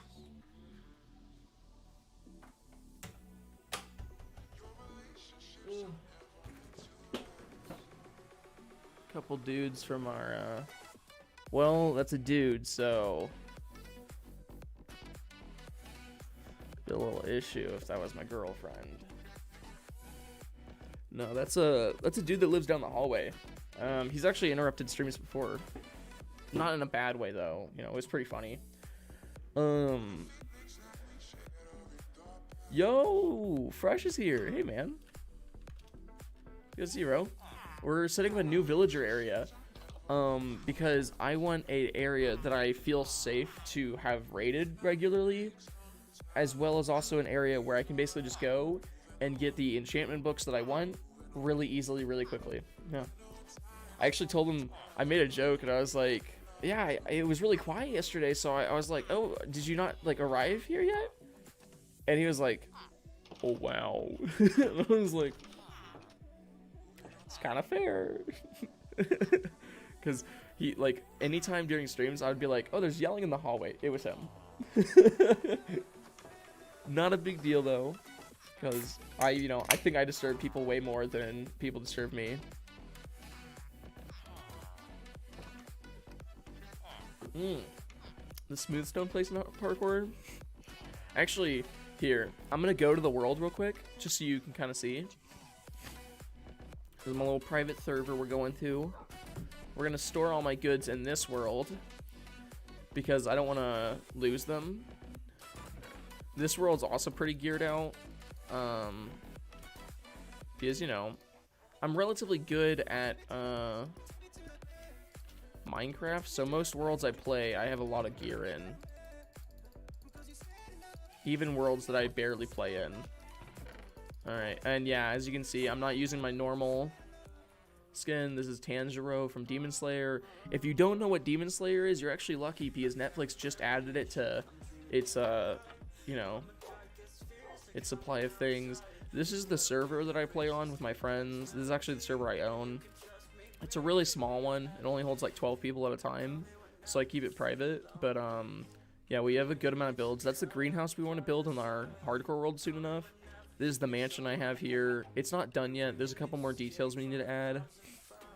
But yeah, we do a good amount of stuff here. But we need to go and run over to the parkour that I built the other day. It took me a couple days to build it because I kept basically thinking I'm done, and then I would go, wait, no, I need to add something, and I kept adding things. This is Wesley's. He's making a big hotel. It's kind of cool. Yeah. And I can't take all the credit for building the parkour because I had some help on parts of it. Because Amazing Finn, or Jonas, he helped build it. He helped build the honeycomb section. And then Wesley, or Mooby Shoob, helped build the redstone section, and then he completely built the lava section. But here's the parkour. And I'll do the whole run through real quick for you, because it'll take me a little bit of time, because I do die. I can't say I'm perfect at it, but I'm good enough at it to where it only takes me a couple tries normally. This is really the only dangerous part. There we go. Alrighty. And for the most part, I actually set it up to where you really shouldn't need help, because I set command blocks, stuff like that. I have chests here that you can store your stuff in, you know, all that. I have something that gives you saturation, that puts you in adventure mode so you don't accidentally break blocks, that sets your spawn. And this one puts you back in survival mode. If, for example, you came up here but now you want to leave, you put yourself back in normal survival mode, jump down the water elevator. But anyways, let's just do this real quick. You can actually skip a block here, like that. You can actually skip blocks on most of them. Anyways, so you said smooth stone one. Let's just see which one you're talking about. Because there's the basalt one that a lot of people have issues with, because of the fact that there's a couple different jumps that are pretty hard. Like, for example, like this is the basalt one. I know a lot of people don't like this one. That jump right there is hard, and this jump right here to the end is hard. But you said the smooth stone one. Oh wait, I forgot. That's not the slime block jump. No, I'm gonna do a whole run through for you. You'll see it. And I'm guessing that's, so the one after the honey block one is the redstone one.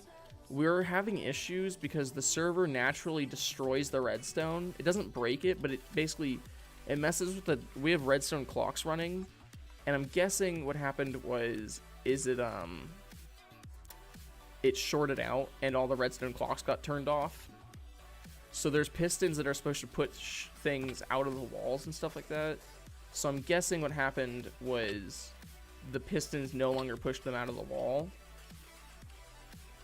And now it's just like an one impossible jump to make after another one.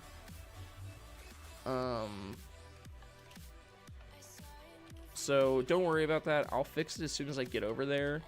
But besides that, I can't actually say much. The one downside of the nether area is there's a possibility of piglins spawning and shooting at you while you do the run. So luckily there wasn't any that time. And there's actually been one ghast sighting, but again, luckily most of the parkour, that was a hard lag spike. Oh my gosh. Luckily, what is with that? Y'all are seeing that too, right? What? Every time I get ready to do this jump. Oh my gosh, it's because that and that's loading in. So it lags me. Oh, there's a creeper in here. See, I was supposed to light it up enough to where that wouldn't happen, but I guess it does.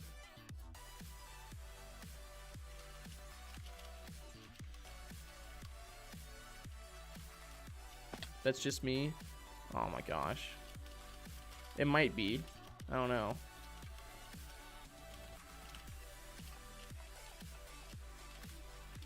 I mean, I kind of know it's not just me, though, because Wesley complains about it as well.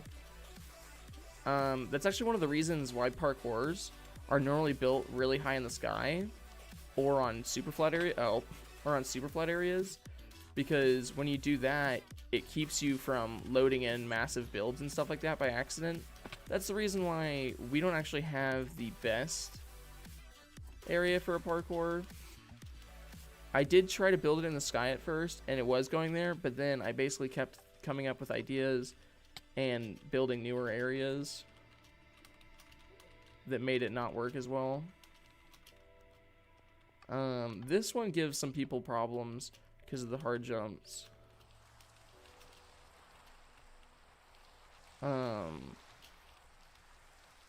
I know that jump right there is hard, especially when you just don't jump like I did.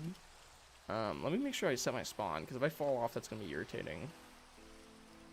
Yeah, it's pretty easy to forget to set your spawn on here, honestly. Especially for me, because I'll normally, like, run around. And when I was testing this, for one, I almost never fell off the platforms. So I only added the spawn blocks because people kept falling. I don't know why I did that, since I know how this course is supposed to be run. But yeah, I do realize there's a couple areas where there's mistakes. Like this one, I've seen people like do this jump and fall off. So what kept happening was they would fall off and get stuck down there. So I covered the water with glass, so that whenever you fell, you would die and you would respawn back up here instead of just having to wait to die down there. Because admittedly, I tested most of this in creative, and I've done the course run a couple times, so I can't act like I don't have practice doing this. Like, this isn't just me, like, you know, seeing it for the first time and, like, killing it.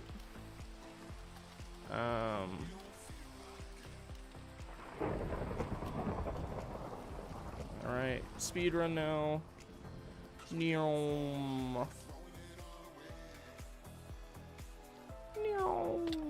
The only irritating part about the speed is that it doesn't wear off soon enough. So sometimes if you're trying to do it fast, you'll get stuck without it. Do a water bucket emoji? I guess I can. Well, actually, you're about to see something like that in a second. There's a dropper stage on this.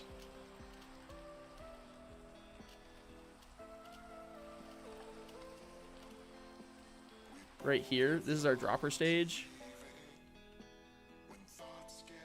Oh, I just lagged and that kind of helped me, but I still messed up. That's actually one of the first times I've messed up in a while. There we go. I'm actually pretty good at droppers. Anyways, we got the honey block section. Honeycomb and honey block section, I should say.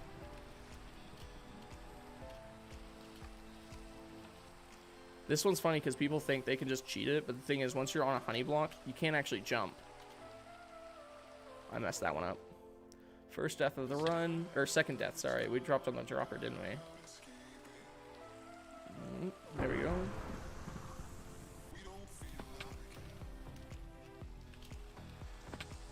Alright, and let's see. I'm betting the redstone's all broken. Yeah, that redstone right there is broken. That's why you can't do it. There's supposed to be stairs that come out of the wall. I'll get to that in a second. Once I get this one down, I hate this one. I couldn't get the redstone clock to be any slower, so it's messed up. And yeah, there's supposed to be a redstone clock going here. I'm guessing it just broke. Yeah, it broke. It's okay, I'll fix it in a second. Just diddle it, diddle little it, diddle little it, diddle diddle. And there, and then we just go.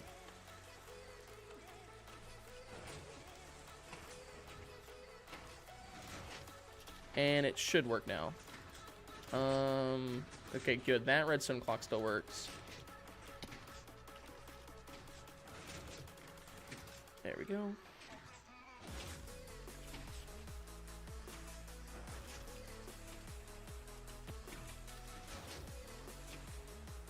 Oh.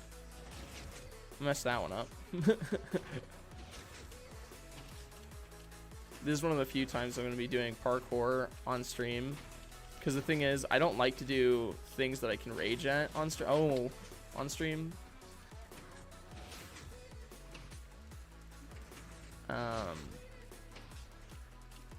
Because, you know, it's not that I'm super worried about getting too angry on stream, but at the same time, you know, I don't want to give myself, like, an opportunity to mess up.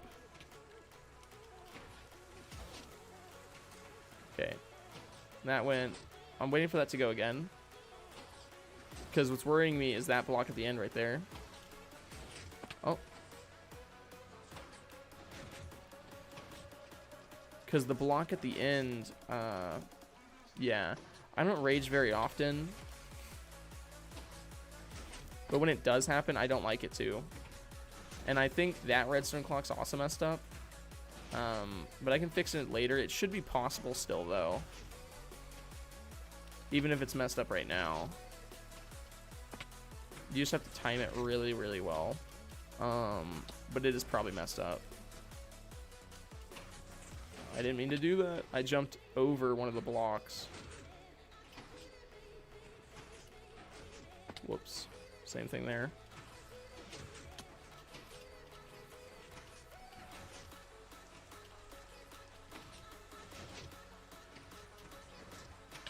Oh my gosh. See, you can kind of tell that I have the timing of the redstone, but I don't have the timing of the redstone. Because what's happening is I'll jump right as it's supposed to come out. And I'll either catch it, or I don't catch it. But yeah, like I said, I'm guessing that redstone clock probably also got messed up. Because this one's actually ran by 2 redstone clocks. So I'm guessing one of them burnt out. Okay. No, but they did get out of order. I think, like I said, I think it should be still possible. So I'm not going to mess with it right now. But we're probably going to have to change that up later. You know, fix it.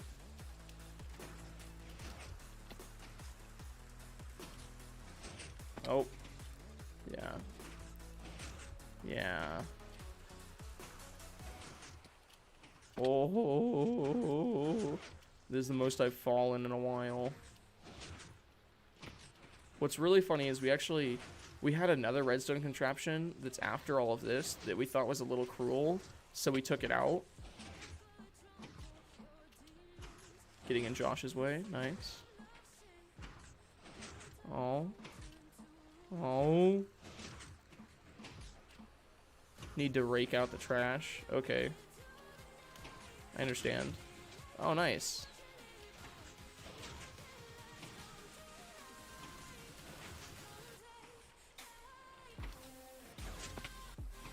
See, Josh, you clearly know how to do parkours.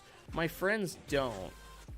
They are honestly horrible to play with because, like, all the time they'll be like, oh, can I get a teleport to this block? I just fell off of it. And I'm like, that's not how these work.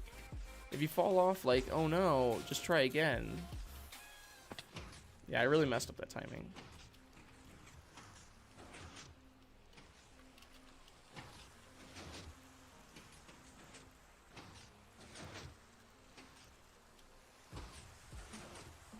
See, I actually got the timing down, and then I messed it up by just standing there because I didn't realize I got it.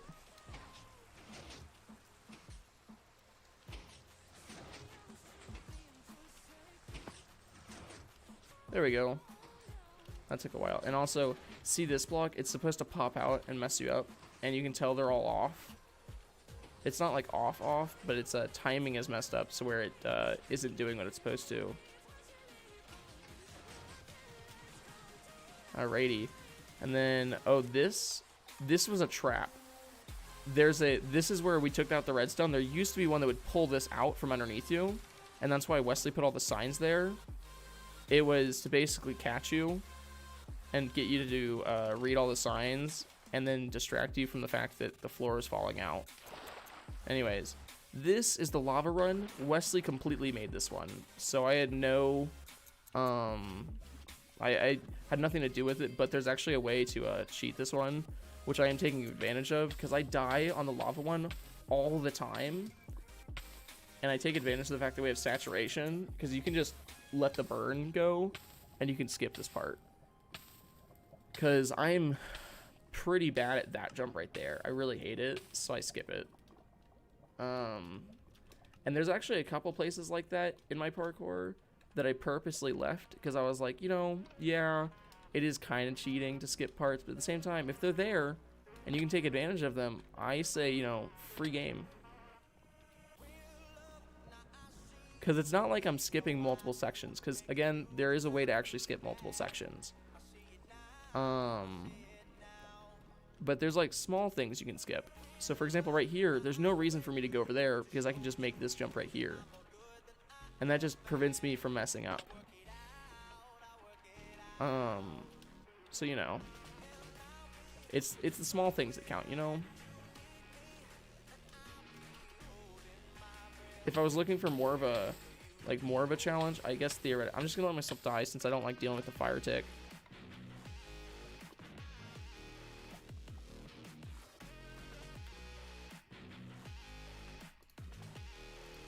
That's a graphical glitch where it keeps you burning after you've died. The way to fix it is just by leaving and coming back.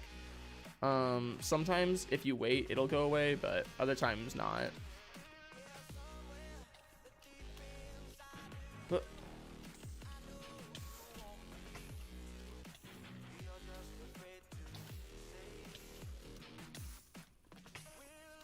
yeah, so Lauren's actually done this course. She's Larlar Abyss. She's the one who's currently leading us in deaths.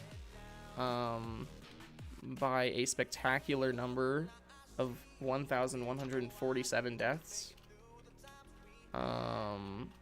So, you know, she does have quite a bit of experience on this course. But anyways, that's the end of it.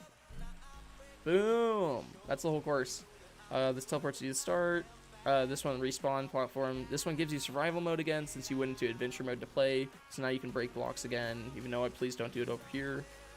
This teleports you to one of the spawns. It teleports you to the new area that we were in. But yeah, I made this one for friends. And they didn't like it. Because they're bad at parkour. What's funny is, Lauren, who arguably had the worst time playing it, probably likes it more than the people that are actually, like, doing okay at it.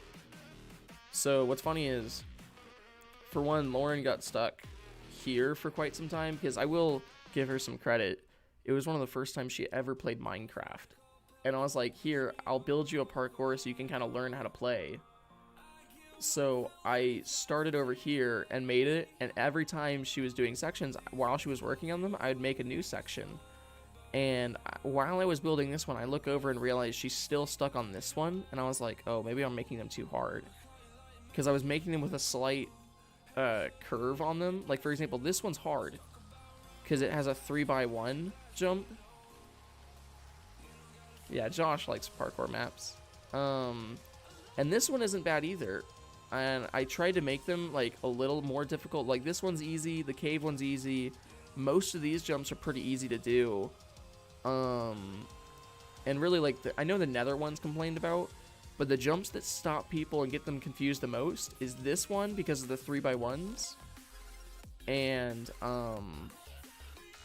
then there's these two, and then the lava run. Besides that, all the other ones are relatively easy to do, but people get stuck on some sometimes. Yeah. But that's the parkour course that I built the last couple days while I wasn't streaming. And actually, if you're interested, I'm putting up a video about it soon enough once I record it.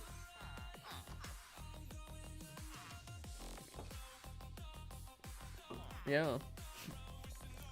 Anyways, we should get back to work. We're slacking off.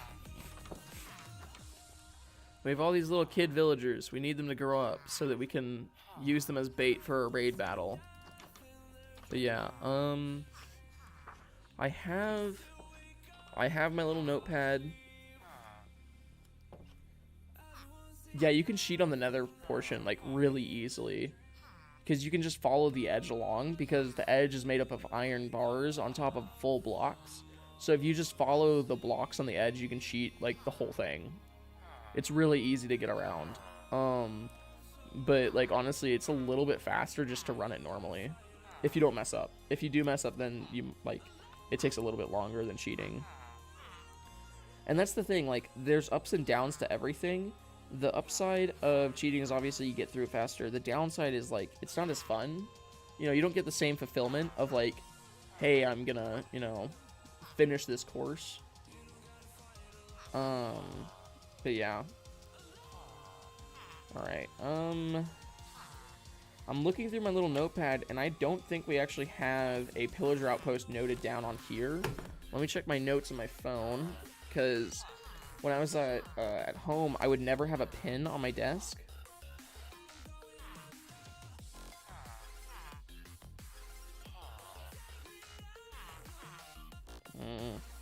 Why is it that, like, I realize this might be because it's sort of the first times I've been awake for this, but why does it feel like everyone texts me in the morning?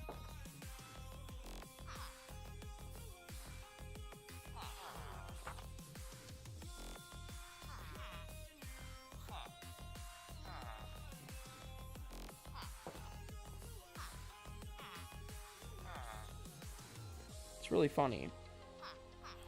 Anyways, if you can't tell, I'm just very quickly checking all of my notifications. It's okay, you can just ignore me right now. Alright, we're back. Oh, and I didn't even check my notes to see if I have a pillager center nearby. Okay.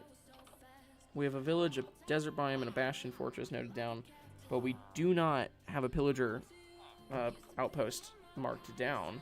So I think that's something we're going to have to do. We're going to have to find a pillager outpost. Oh, did you finish, Josh? You know what also irritated me? Y'all saw the area that I built for, like, once you finish? Isn't that a nice, cool area? Whenever I built it and completed building it, Wesley got through the end and was like, oh, you should probably make something a little bit more. Like, this isn't very, like, this isn't, like, very cool or anything. Like, you know, you should build something more because this is the end. And I was like, it looks so cool. Fireworks go off. Like, what more do you want from me? Yeah, that irritated me.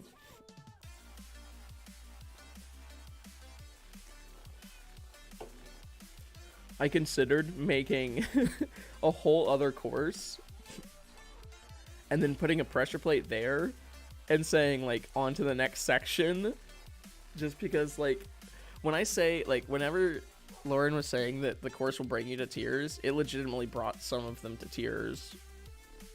Mainly Lauren and Ashley, but mainly Lauren. Yeah. Don't listen to us. Yeah. I do actually, in the future, if I do build another course, I'm probably going to put another pressure plate up on that big island area that I built that'll take you to the next course. Though. So, I don't know. That's if I build another one. Because I basically, you know, I grew up watching a lot of parkour YouTubers. And I mean both in Minecraft and in real life. I watched a lot of, like, people doing parkour. But I watched a whole lot of Minecraft parkour. And because of that, for one, I think I had a pretty easy time building it. And two, I kind of had, like, some, you know... Lol. Okay, so also earlier, whenever I ran outside to let my sweet mate in because he locked himself out,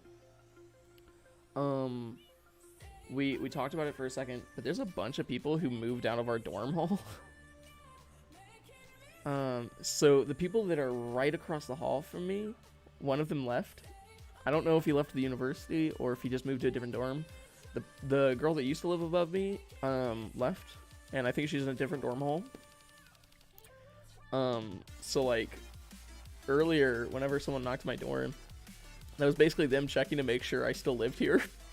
Because like it's two guys that live down the hall, and they were basically like, yeah, a bunch of people have left, so we just don't know who's here. So they were like knocking on doors, just saying hi to people.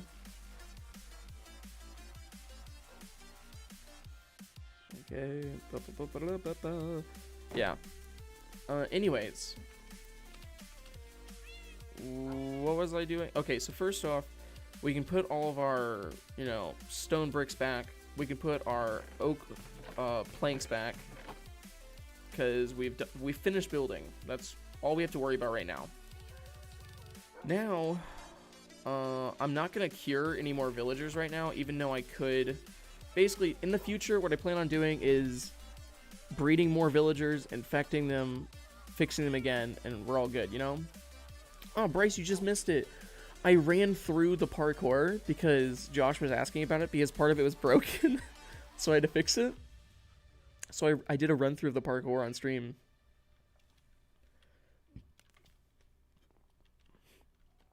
Oh, also, since more people are here...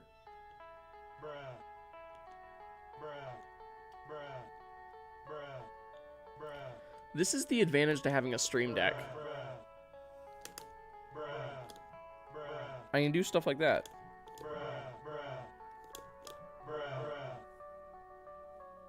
Are you not entertained? No. I don't know if the music was covering that up, but I was spamming the bruh button that I have on my stream deck. I also made a new scene. This one right here. Kind of as a bad joke, I call it woman mode, because there was that meme on Instagram where it's like boy streamers versus girl streamers, and boy streamers, it's like their webcam is really small and it's like the bottom left corner and the whole thing is their gaming screen, and then girl streamers, and it's like them and then their game like really small. So I made woman mode because like I know it's kind of a bad joke, but at the same time I was like, it do be kind of funny. Also, I'd just like to say welcome back to the Creeper, the one and only MVP of our streams. I'm glad to be back in college, especially where I can have that hanging up in the background.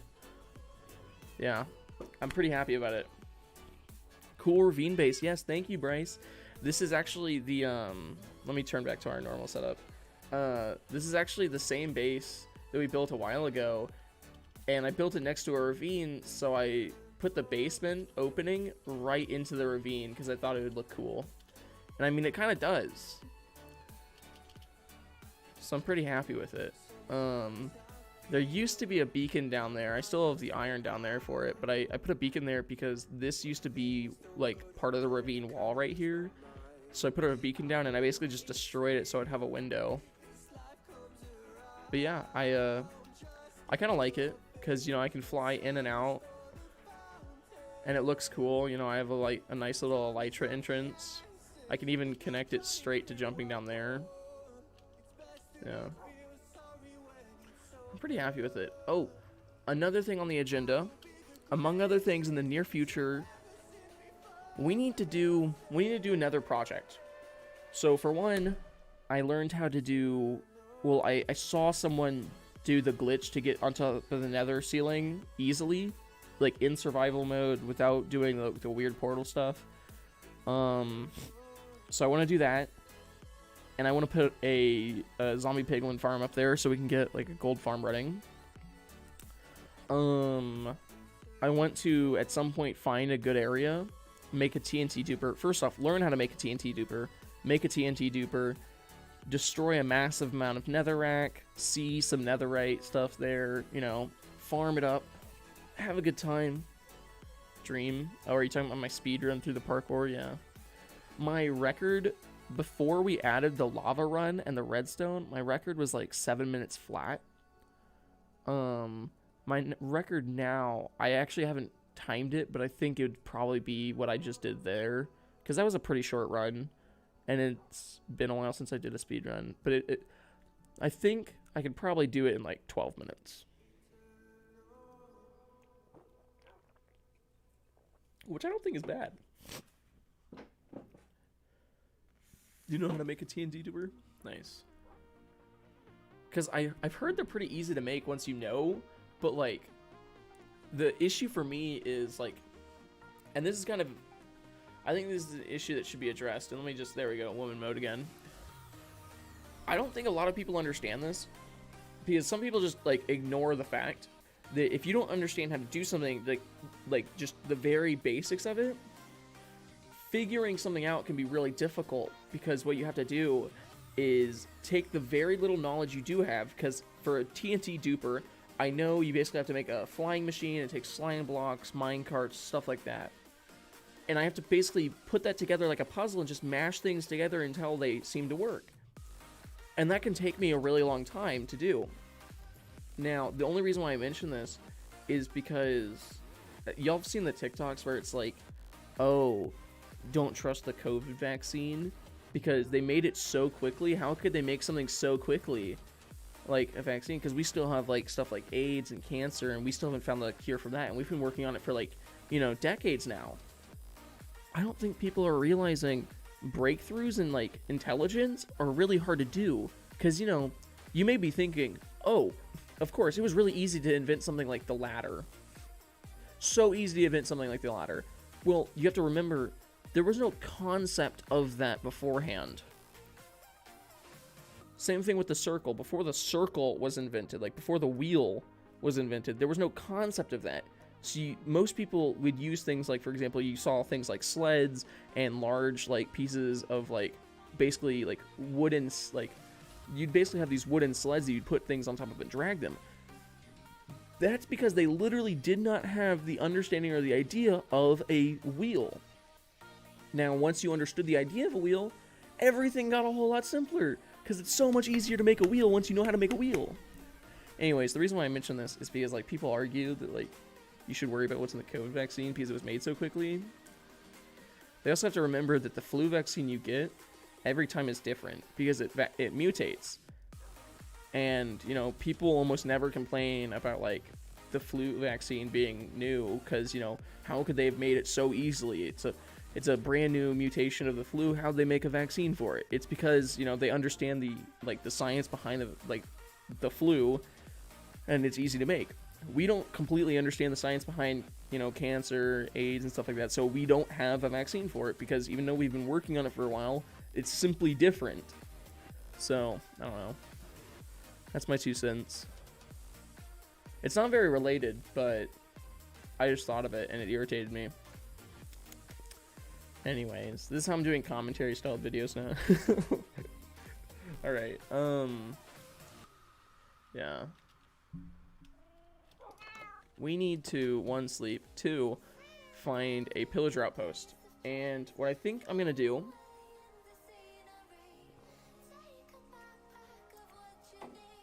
I'm going to basically do searches spreading from where the villager area is. But first, I need to see if we've gotten any more gunpowder, even though I haven't been near this. Okay, yeah, I don't think we have any more gunpowder. We have a little bit more. Meaning, as much as I'd like to, I can't really just go and search as much as I want, because we don't really have a reliable source of rockets right now. So, it's becoming old Technoblade. I don't actually know much about... Okay, so what irritates me, there's one more thing, is like, I go through phases of YouTubers, and I don't know if this is something like that other people do, but I'm not a very reliable viewer. Like, what I do is I find a YouTube channel, I binge through most of their content, and then I basically drop them. And I realize that's not a very, like, it's kind of hard for me to become a fan of people because of that. Because I watch all of their content in, like, a week or two. And then I go, wow, that was kind of cool. Anyways. And because of that, I kind of get, like, I almost get irritated when I see content from channels that I've already gone through and watched the majority of. Like, there is a channel that, first off, I still really like them. It's just that I don't watch their content anymore. It's called Neebs Gaming. And I went through and, like, binged watched all of their content. I really liked their content. And now every time I see a video, I just like, I might click on it, might watch a couple minutes of it, but I just can't get all the way through it anymore. And it's nothing against them, and I don't think it's because their content got worse or better or anything like that. I think it's literally just like, I go through these weird phases with like content where I will binge watch certain things. Like, I mean, I mentioned this for like example, I binged watched for a period of time any channel that produced 7 Days to Die. I would do stuff like that, or I'd binge watch anyone who played Rust, binge watch anyone who played like Ark for a period of time, like. And that's the thing, like, I used to be, well, actually, there really hasn't been a time when I was a very reliable viewer. And because of that, when people make jokes like, oh, you're an older version of this YouTuber, most of the time, I haven't seen their older content. I've seen most of their recent content, and then I immediately go, okay, this is cool, bye. Like, recently, I've been watching a bunch of Rainbow Six Siege and Warzone content, and in, I guarantee, a couple months, I will most likely no longer be watching Rainbow Six Siege and Warzone content. And it's just because, for some reason, I'm built in this way, where for some reason, I see content, I go, funny. And then after a certain period of time, I go, less funny. And it is kind of irritating. Anyways, we're going to head east. And I want to have my search for the Pillager Outpost basically branch out from the Villager Center. Because, well, it is most important that I see how close to the Villager Center it is. So, oh, there's another YouTuber, 30 Virus. He's gotten bigger recently, but I was watching him when he was like a small, not like super small channel, but I was watching him when he only had like a couple thousand subscribers. Now he has closer to a couple 100,000. I think he has like 233,000, something like that. I'm pulling it up on my phone on my other side with my left hand. But I really only like to watch one of his series, and it was Survival Island Minecraft. I'm still subscribed to him because, you know, he still provided with me a lot of like really fun times just watching. Oh, he's actually live right now too. That's hilarious. But yeah, he has 311,000 subscribers right now. I was watching him when he had like 20,000 or something like that, or even less. And I only watched his Survival Island series, and he did that series for 5 years, and I found it when it was like halfway through. So I'd say I actually probably watched his channel for maybe a year and a half before he ended it. He ended the series, and I was like, well, this is really all I watched. So I basically almost never watched any of his other content. He's a really good content creator. It's just like, I don't know. It's kind of weird because, like, you know how like there's some people who like a certain directing style, so they'll go and watch all the movies that a director helped make? I don't do that. I'll see like a movie that interests me, I'll watch it, and if there's another movie similar to it, I'll watch it. If there's another movie similar to that one, I'll watch it. But eventually I'm going to get bored of that genre of movie, and then I'll just move on to something else. And it is kind of irritating because I burn through content creators pretty quickly. So like there's plenty of times when I'll look at my feed and I'm like, wow, I don't watch any of this anymore, so it's really boring for me to watch. And I mean, there was a period of time when I would watch Markiplier, and now every once in a while I watch Markiplier. But I go, like, again, I go through these phases where I really heavily watch someone's content, and then I go to either not watching it at all or very, very lightly watching their content. So yeah. But like I mentioned, it is actually really irritating for me because what'll happen is YouTube obviously tries to recommend things that you want to watch. And for most people, their algorithm works pretty well. Hey, you know, you like to watch this, this, and this, so here's more of this guy's content that you've been watching recently. And normally that works for me as well too. The issue is every once in a while, I just drop a content creator because I'm like, nothing against them, I just don't want to watch them anymore. And what'll happen is I'll look at my like recommended feed and I'm like, wow, this is all stuff I don't watch anymore. Yeah. That's how it be sometime.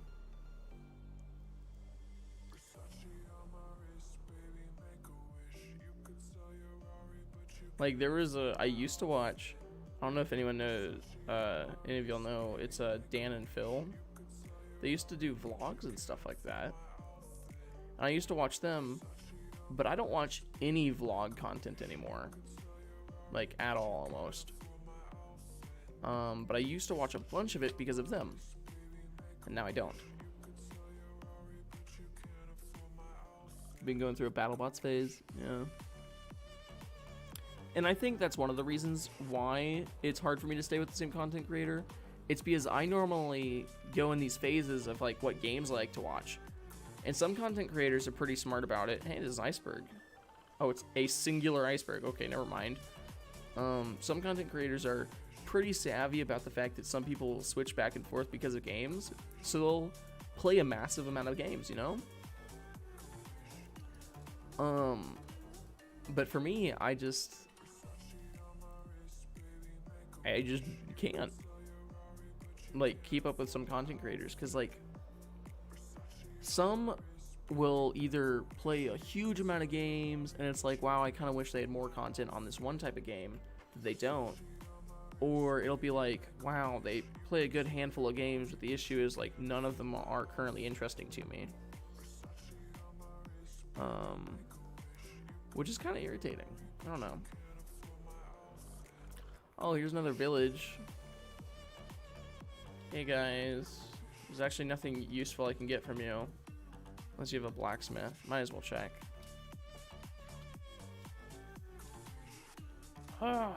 Again, why do people text me now? I don't want to talk to you. Nothing against the people that are texting me. Just you're interrupting.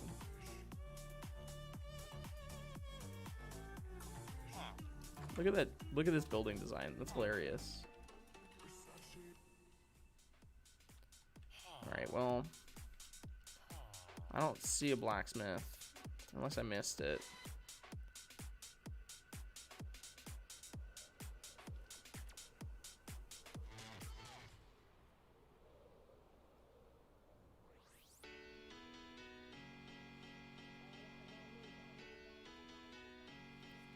Alright, we have a birchwood forest. Those are kind of nice. I really like, similar to my phases with YouTubers, I also go through phases of specific favorite wood.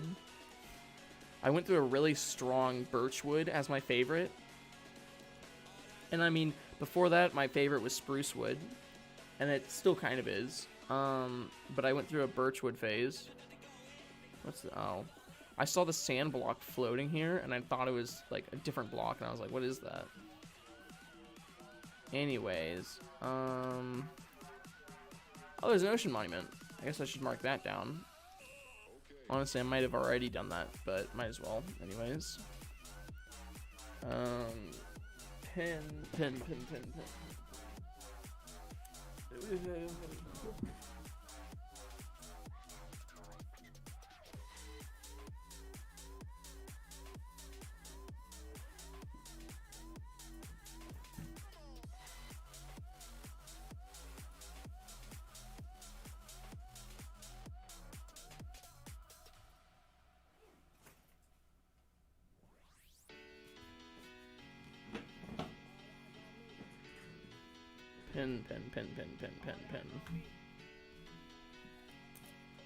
Now we can mark down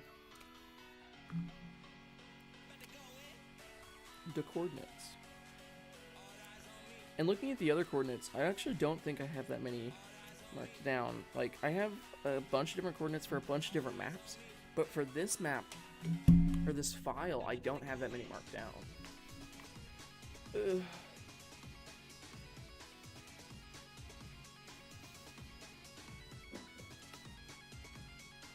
Alright, so ocean monument,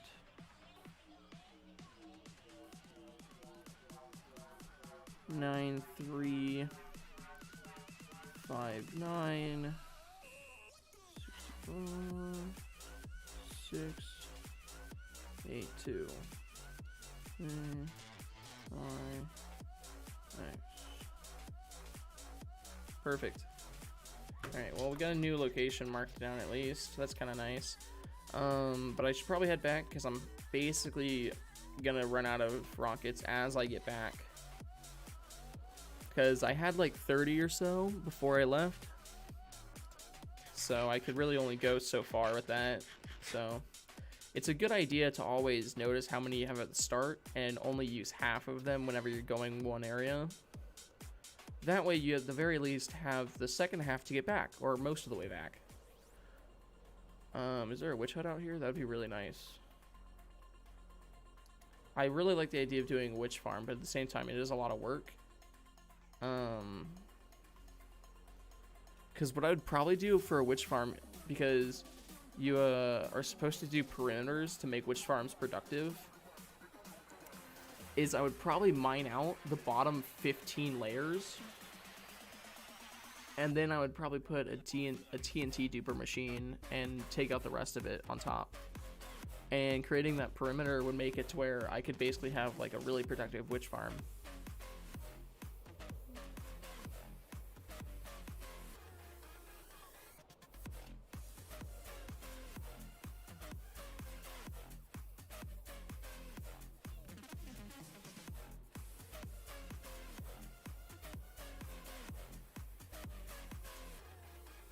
There's that singular iceberg, which is still hilarious.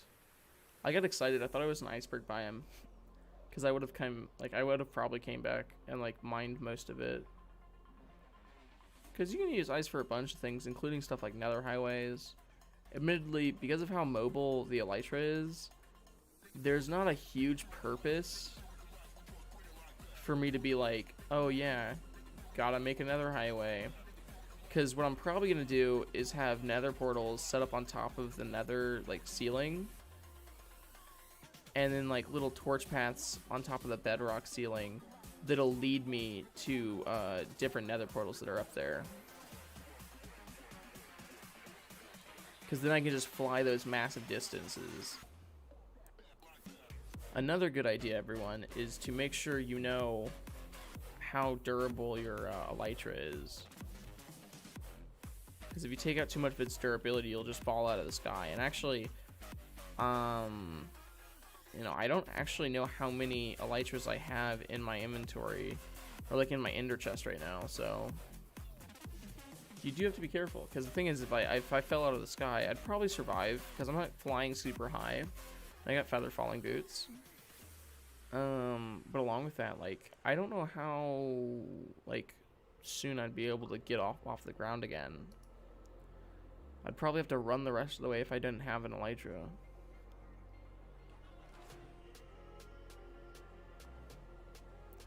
Got our birchwood forest.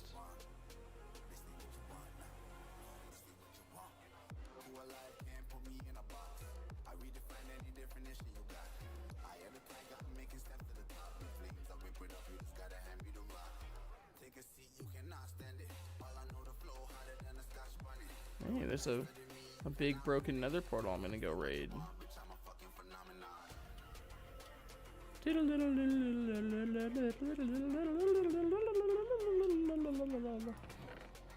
Got some extra gold. Gold's always nice. Especially since, you know, I don't have a farm set up for it yet.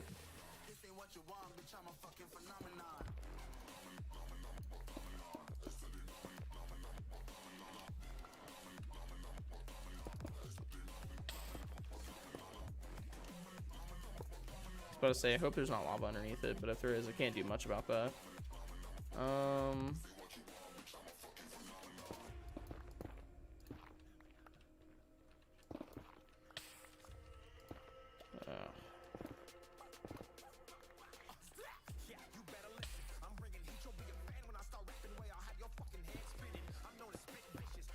Again, I feel like I'm listening to copyrighted music. But whatever.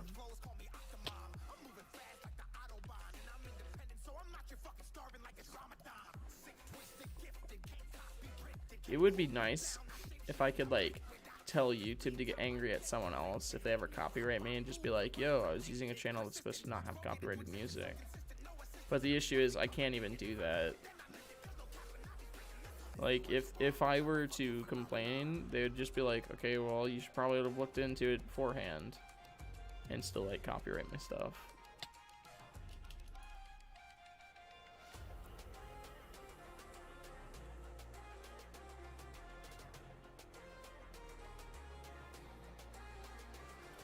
Oh. I still have, like, 3,000 blocks to go, and I only have a handful of rockets left.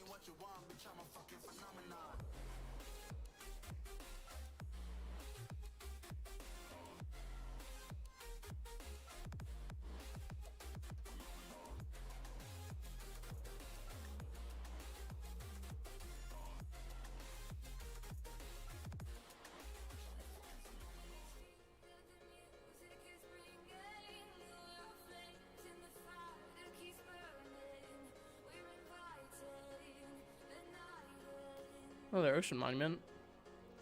I should remember that, but I'm not going to be taking down a coordinate right now. Because I'm kind of lazy. But it's like 2,000 blocks in this direction. I'll try to remember that.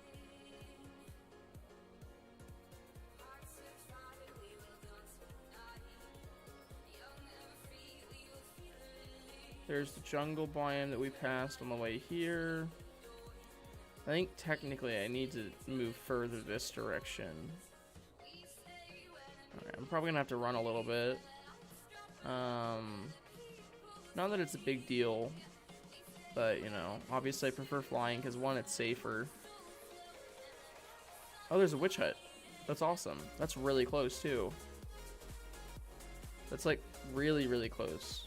There's another portal. Again, I don't want to mess around out here too much. That's the reason why I'm just kind of flying past this stuff. But there's a witch hut really close to our place. And there's a broken nether portal as well. Just kind of got to remember some of that stuff.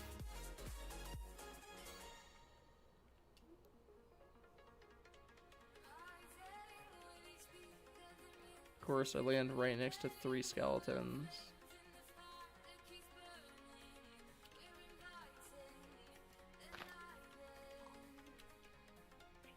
Okie dokie.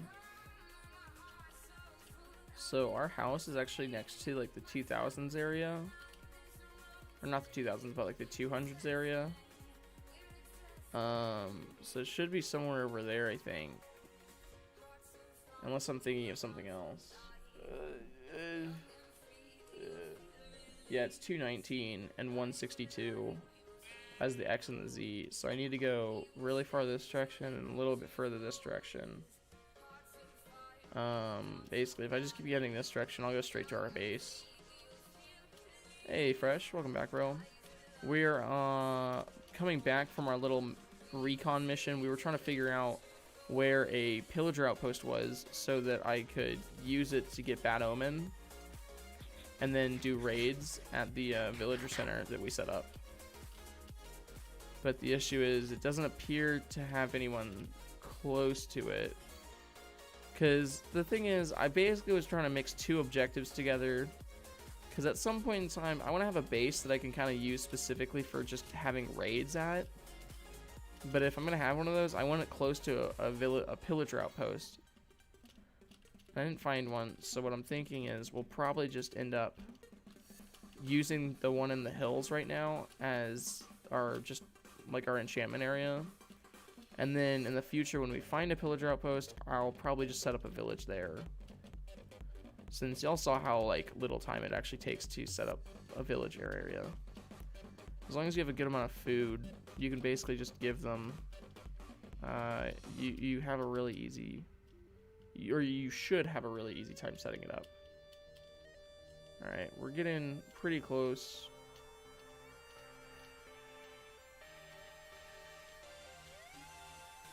Oh, there it is. Home sweet home. Hi, everybody. All right. Alright, so we streamed for about 3 hours today. I'm gonna do probably just a couple minutes, and then we're just gonna cut off the stream there. But yeah, I'm glad that I was able to stream today because, you know, obviously it's been like over a week now since I was live, as well as also like, you know, just, you know, I got back inside my dorm, and that's like, you know, I should probably be streaming if I'm inside my dorm again, especially since it's such a good place to stream, because one, yeah, there's a couple interruptions, like, you know, today alone you saw me run outside of the room to go help my suite mate, you know, one of the guys down the hall knocked on my door, like, and those aren't big interruptions, but like, when my Wi-Fi goes out for like 2 hours at a time at my house, that's an issue. Like, or whenever I'm streaming and I only do a 2-hour stream and the Wi-Fi cuts out like 4 times, that's an issue. But yeah, it is nice to be back here, to be streaming again. Not much else to say. I still have a bunch to unpack. Let me see if I can actually show y'all easily. My computer's kind of hiding it, but I have a bunch of stuff over there that's just, it's just a mess right now. Let me make sure they didn't mess up the rest of my scenes. Nah, that should be fine. The camera angle is a little messed up. Yeah. That's basically all I have for y'all today. Yeah. I hope y'all enjoyed. We didn't complete all of our objectives. We were supposed to also kind of make that into a raid base. And I mean, I could still do raids there. Like, for example, anytime I see pillagers, I could kill the guy with the banner and then just fly over there, and then I could do a raid there. But the issue is, like, it would be a little bit easier if I had a pillager outpost nearby, so that I could kind of like force those raids to happen more often. But yeah.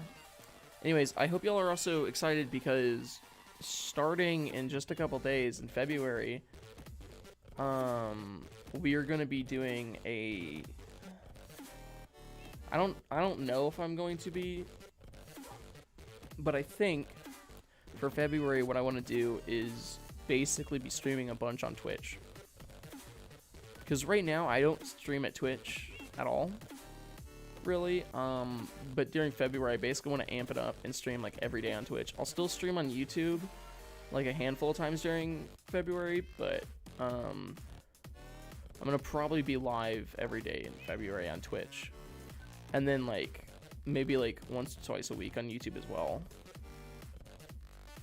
But you know, also because I want most of the hardcore series to be on my YouTube channel, I'm probably not going to be doing much Minecraft on the Twitch channel, and if it is going to be Minecraft, it probably won't be this world.